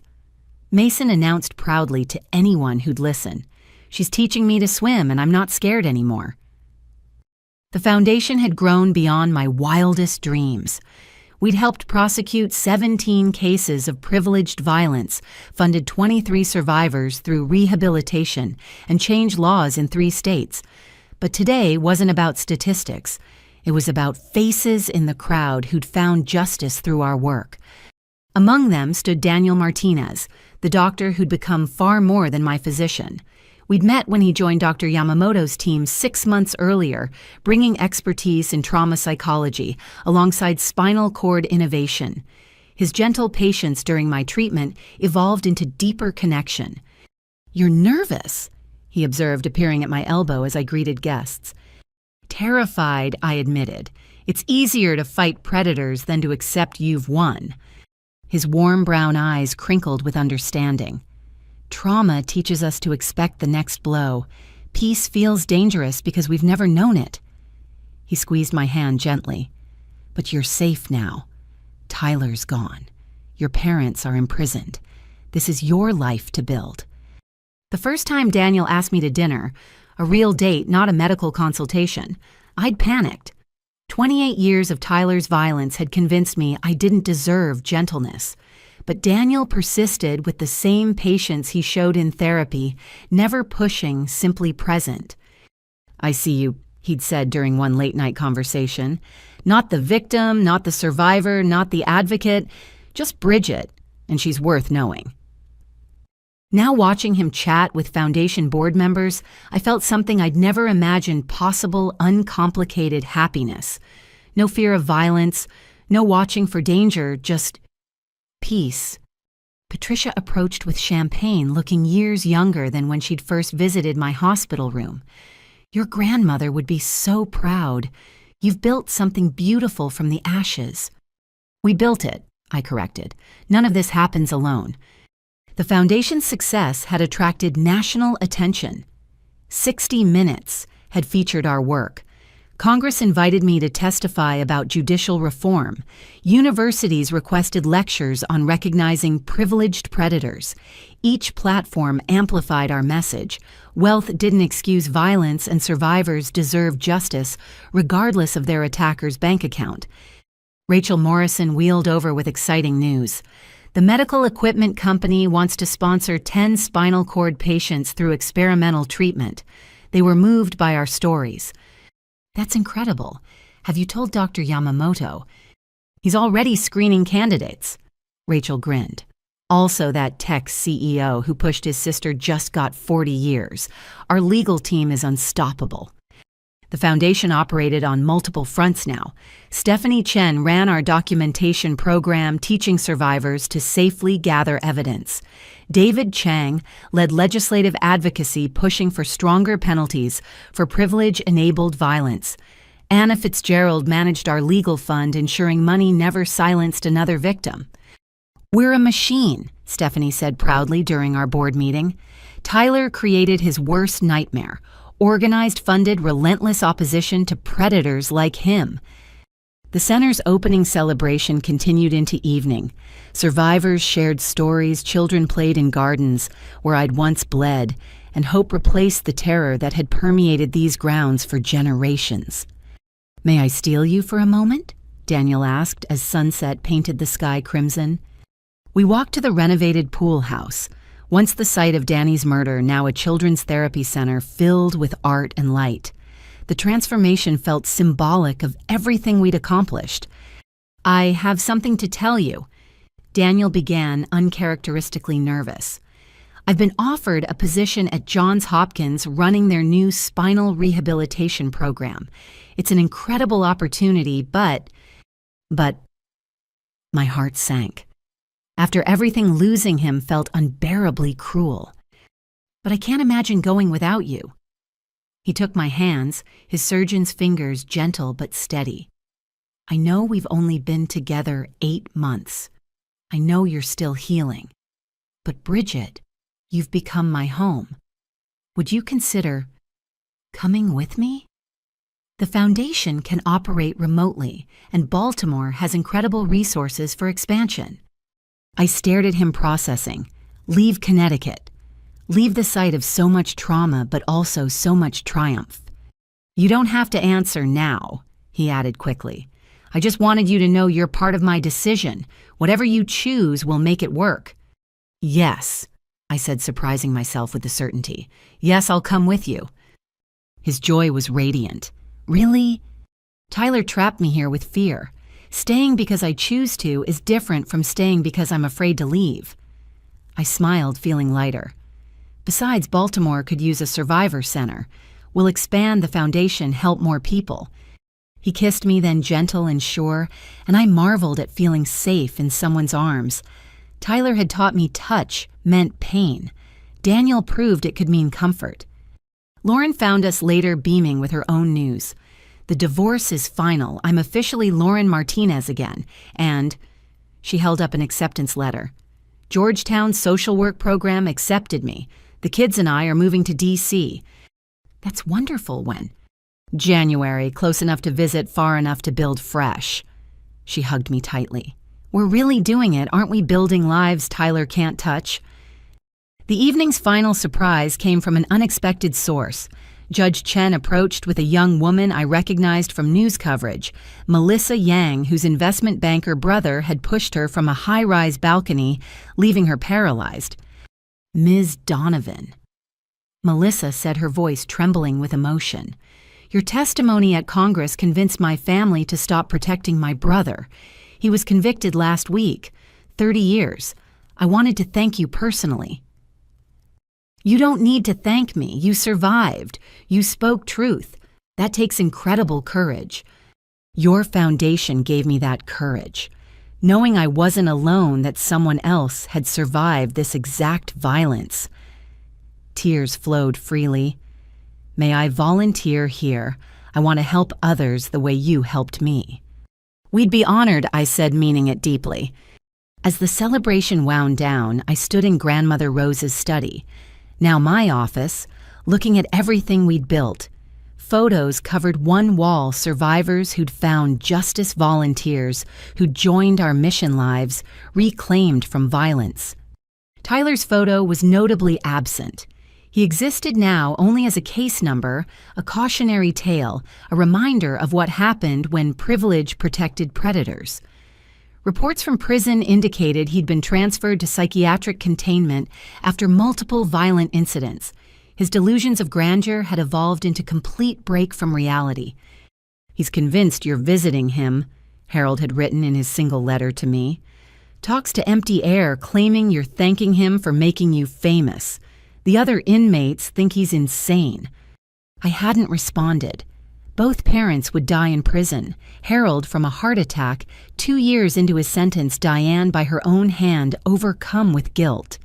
Their empire dissolved, their legacy reduced to cautionary tale, their son a madman in solitary confinement. But from their ashes we'd grown gardens. The foundation helped dozens of families. The center would shelter hundreds. Laws were changing. Predators were being prosecuted. Survivors were being believed. "Ready to go home?" Daniel asked, finding me in contemplation. Home. The word felt foreign but welcome. Not the mansion where I'd cowered from Tyler's rage, but a small house near the hospital where Daniel cooked dinner and we planned our future, where Mason and Sophia visited for swimming lessons, where love meant safety, not control. Almost, I said, taking one last look around, I just wanted to remember. Remember what? That I won. We won. Tyler pushed me off that deck to kill me, and instead he gave me wings. I linked my arm through his. Now let's go build something beautiful in Baltimore. As we drove away from the center, I glimpsed my reflection in the window, scarred but strong walking when doctors said I'd never stand loved, when Tyler said I deserved only pain. The girl who'd lain paralyzed on decorative rocks had become a woman who moved mountains. Tyler was wrong about everything, but especially about strength. He thought it came from pushing others down. True strength came from lifting others up, and I planned to spend the rest of my life proving it one survivor at a time. The boy who'd tried to destroy me had instead created his own destroyer, but more importantly, he'd created a builder, a healer, a voice for the voiceless, and that voice would echo long after his screams faded in solitary confinement. I was Bridget Donovan. I survived. I thrived. And my story was just beginning. 5 years. It seemed impossible that so much time had passed since Tyler pushed me off that deck. Yet here, I stood in the garden of the Baltimore Center for Survivor Justice, watching the space fill with hundreds of people whose lives had been touched by our work. My legs, once paralyzed and given no hope of recovery, carried me steadily across the lawn. The experimental treatment had succeeded beyond all projections. I could run, dance, climb stairs. Dr. Yamamoto called it the most complete recovery in spinal cord injury history. I called it proof that doctors don't know everything about human resilience. "Ready for your speech?" Daniel asked, adjusting my necklace. Grandmother Rose's locket I wore for important occasions. His wedding ring caught the light as he moved, matching the one on my finger from our ceremony 2 years ago. As ready as someone can be for their own wedding reception / foundation gala / miracle celebration, I laughed, still giddy from the morning ceremony. We'd married in the Hopkins Chapel with only family, chosen family, present. Lauren stood as my maid of honor, her social work degree proudly earned and already changing lives. Mason and Sophia, now 15 and 13, served as ring bearers. The children Tyler had terrorized were becoming compassionate, accomplished young adults. "Aunt Bridget," Sophia called out, rushing over in her bridesmaid dress. "The news crew wants to interview you about the new legislation." The Survivor Justice Act had passed Congress 3 days ago, mandating stricter sentences for privilege-enabled violence and creating federal funding for survivor services. My testimony, along with dozens of other survivors, had swayed even the most skeptical legislators. "Tell them I'll speak after the ceremony," I said, hugging her. "This day is about celebration, not just advocacy." The garden filled with faces that told our story. Rachel Morrison, now walking with advanced prosthetics, ran our West Coast operations. David Chang had become a nationally recognized speaker on trauma recovery. Anna Fitzgerald's legal fund had helped over 200 survivors escape NDAs and seek justice. Stephanie Chen approached with her tablet, ever the efficient operations director. "The documentary crew needs you for one final interview. They want to capture your thoughts 5 years later." The documentary, pushed a story of survival and justice, had premiered at Sundance to standing ovations. It followed my journey from that birthday party through recovery trial and building the foundation. More importantly, it showcased dozens of survivors who'd found strength to fight back. After the toasts, I promised, let me have one normal wedding moment first. But normal had never been my story. Even this celebration carried deeper meaning. We'd scheduled it for July 15th, the anniversary of Tyler's attack, transforming a date of trauma into one of triumph. Detective Morrison, now retired and volunteering with our legal advocacy program, clinked his glass for attention. If I could have everyone's attention for a rather unusual wedding toast. The crowd quieted familiar faces mixed with new allies. Prosecutors who'd taken on impossible cases, doctors who'd revolutionized spinal treatment, legislators who'd changed laws, survivors who'd become warriors. 5 years ago, I responded to what seemed like a routine domestic incident, Morrison began. I found Bridget Donovan paralyzed on the ground while her family insisted she was faking. Today I watch her dance at her wedding, having built an empire of justice from the ashes of violence. He raised his glass. Tyler Donovan thought he was pushing his sister to her death. Instead, he pushed her toward her destiny. Because of Bridget's courage, over 300 predators are now behind bars. Thousands of survivors have found help. Laws have changed. Lives have been saved. To Bridget and Daniel, he continued, voice thick with emotion, may your marriage be as strong as your spirits and as transformative as your work. The crowd erupted in applause. I wiped tears, overwhelmed by the journey from that moment of terror to this moment of joy. Daniel pulled me close, whispering, no crying until after the photographer leaves. Patricia stepped forward next, her toast more personal. Rose Donovan was my sister-in-law and friend. She died believing she'd failed to protect Bridget from Tyler. Today I know she's watching with pride as her granddaughter not only survived, but ensured no other family would suffer in silence. She produced a wrapped gift. Rose left this for Bridget's wedding day with instructions to open it only when she'd found true love and true purpose. Inside was a leather journal and a letter in grandmother's handwriting. My dearest Bridget, if you're reading this, you've found what I always prayed for. Love that heals rather than hurts, purpose beyond survival. I write this, knowing Tyler's darkness grows while my time shrinks, but believing light will ultimately prevail. This journal contains everything, names, dates, evidence I couldn't use while alive. But more than that, it contains my dreams for you, that you'd break free, that you'd find joy, that you'd save others as I couldn't save you. Build something beautiful, my darling. Let our family name mean justice, not violence. Let Tyler's cruelty forge your compassion. Let my failures fuel your success. All my love across time and space, Grandmother Rose. The journal was indeed explosive. Detailed evidence of crimes we'd never discovered, names of victims. We hadn't found financial trails we'd missed. Even from beyond, Grandmother Rose was helping us seek justice. She knew, I whispered to Daniel. She knew I'd need this someday. Lauren spoke next, her confidence a sharp contrast to the broken woman who'd testified via video link 5 years ago. Tyler Donovan was the worst thing that ever happened to me. He was also in the strangest way the catalyst for the best. Without his evil, I'd never have found my strength. Without Bridget's courage, I'd never have found my voice. She turned to her children. Mason and Sophia lost a father but gained a village. They've learned that real strength comes from lifting others, not pushing them down. Tyler's legacy ends with them. They choose love over violence, compassion over cruelty. As the toasts continued, I noticed a news alert on someone's phone.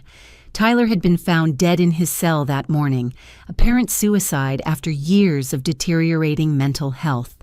The boy, who'd believed he was superior to everyone, had died alone, unmourned, his delusions of grandeur reduced to a prison number.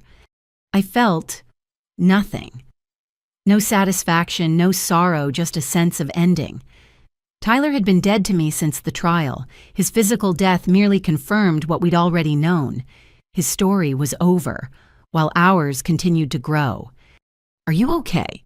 Daniel asked, noticing my distraction. "Tyler's dead," I said quietly. "Suicide this morning." He absorbed this, then asked, "Do you need a moment?" I considered, then shook my head. "No, he doesn't get to darken this day. He chose his ending. We're choosing life." The reception continued with dinner, dancing, and joy. I took my first dance with Daniel to Rise Up, the song that had become my anthem during recovery. As we swayed, I marveled at feeling safe in someone's arms, at building a life free from fear. No regrets, Daniel asked as the song ended. Only one, I admitted. That Danny and Grandmother Rose aren't here to see this. They are, he said firmly. In every survivor, we help every law, we change every predator, we stop. They're in the work. Mason asked for the next dance, now taller than me, and headed to Yale in the fall. Aunt Bridget, I've decided my major. Criminal justice with a focus on victim advocacy. I want to be like you. Be better than me, I said, proud beyond words. Be the prosecutor who believes victims first time. Be the system Tyler never had to face. As the evening progressed, survivors shared their stories. A young woman who'd escaped her abusive CEO brother thanks to our legal fund. A paralyzed man who'd walked again through our medical program. Families reunited after breaking cycles of violence. Every person here is proof that pushing someone down doesn't keep them down, I said during my speech. Tyler believed violence was power. We've proven love is stronger. He thought wealth granted immunity. We've proven justice reaches everyone. He tried to silence me. Instead, he gave me a megaphone. I looked across the crowd. Prosecutors, advocates, survivors, warriors. 5 years ago, I lay paralyzed while my father screamed at me to stop faking. Today, I stand on legs doctors said would never work again, surrounded by chosen family, married to a man who sees strength in my scars. We've built something Tyler could never understand.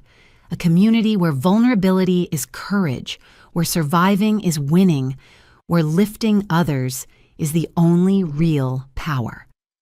I raised my glass. To everyone who refused to stay down, to everyone who spoke truth, to everyone who chose healing over hatred. The crowd responded with thunderous applause. Later, as Daniel and I prepared to leave for our honeymoon, I stopped at the memorial wall we'd created. Photos of those we'd lost to violence, including Danny and Grandmother Rose. We did it, I whispered to their images. We brought down the empire and built something better. A young woman approached hesitantly, barely 20 bruises still visible beneath carefully applied makeup. Ms. Donovan, I'm Emma Winters. My brother, he's like Tyler. Rich, violent, protected. I don't know what to do. I took her hands gently. You survive. You document. You reach out to us. You're not alone anymore. But he's so powerful. Tyler Donovan owned judges and politicians. He's dead in a prison cell while I'm dancing at my wedding. Power isn't what they think it is. I gave her my direct number. Call tomorrow. We'll help. As our car pulled away toward our honeymoon, I looked back at the center, our second location with 3 more in development. Thousands of survivors finding justice, laws changing nationwide, the Donovan name now synonymous with survivor advocacy instead of violence. Thank you. I whispered to the universe, to Grandmother Rose, to that girl who'd lain broken on decorative rocks but refused to surrender. Tyler had pushed me off a deck trying to kill me. Instead, he'd pushed me into purpose, into love, into a life bigger than anything I'd imagined. Every step I took on legs he'd tried to destroy was a victory. Every survivor we helped was vindication. Every moment of joy was resistance. The boy who drowned our cousin, believing it made him powerful, had drowned in his own hatred. But we who survived him, we learned to swim in deeper waters, to build bridges, where he built walls to rise every time someone tried to push us down. 5 years after Tyler Donovan tried to end my story, I was writing chapters he could never imagine. And the best part, I was teaching others to write their own. The girl who'd been pushed was gone. In her place stood a woman who pushed back. Against injustice, against silence, against anyone who thought violence was victory. And she was just getting started. If you've stayed with me through this journey, you've witnessed how one push intended to destroy became the catalyst for justice. But this isn't just my story. It's the story of every person who's been silenced by powerful predators. Every survivor told their truth didn't matter. Every victim who fought back despite the odds. To those still trapped in cycles of violence, you are not alone. Document everything. Reach out for help. Your survival is the first victory. To those who've escaped but carry the scars, your pain is valid.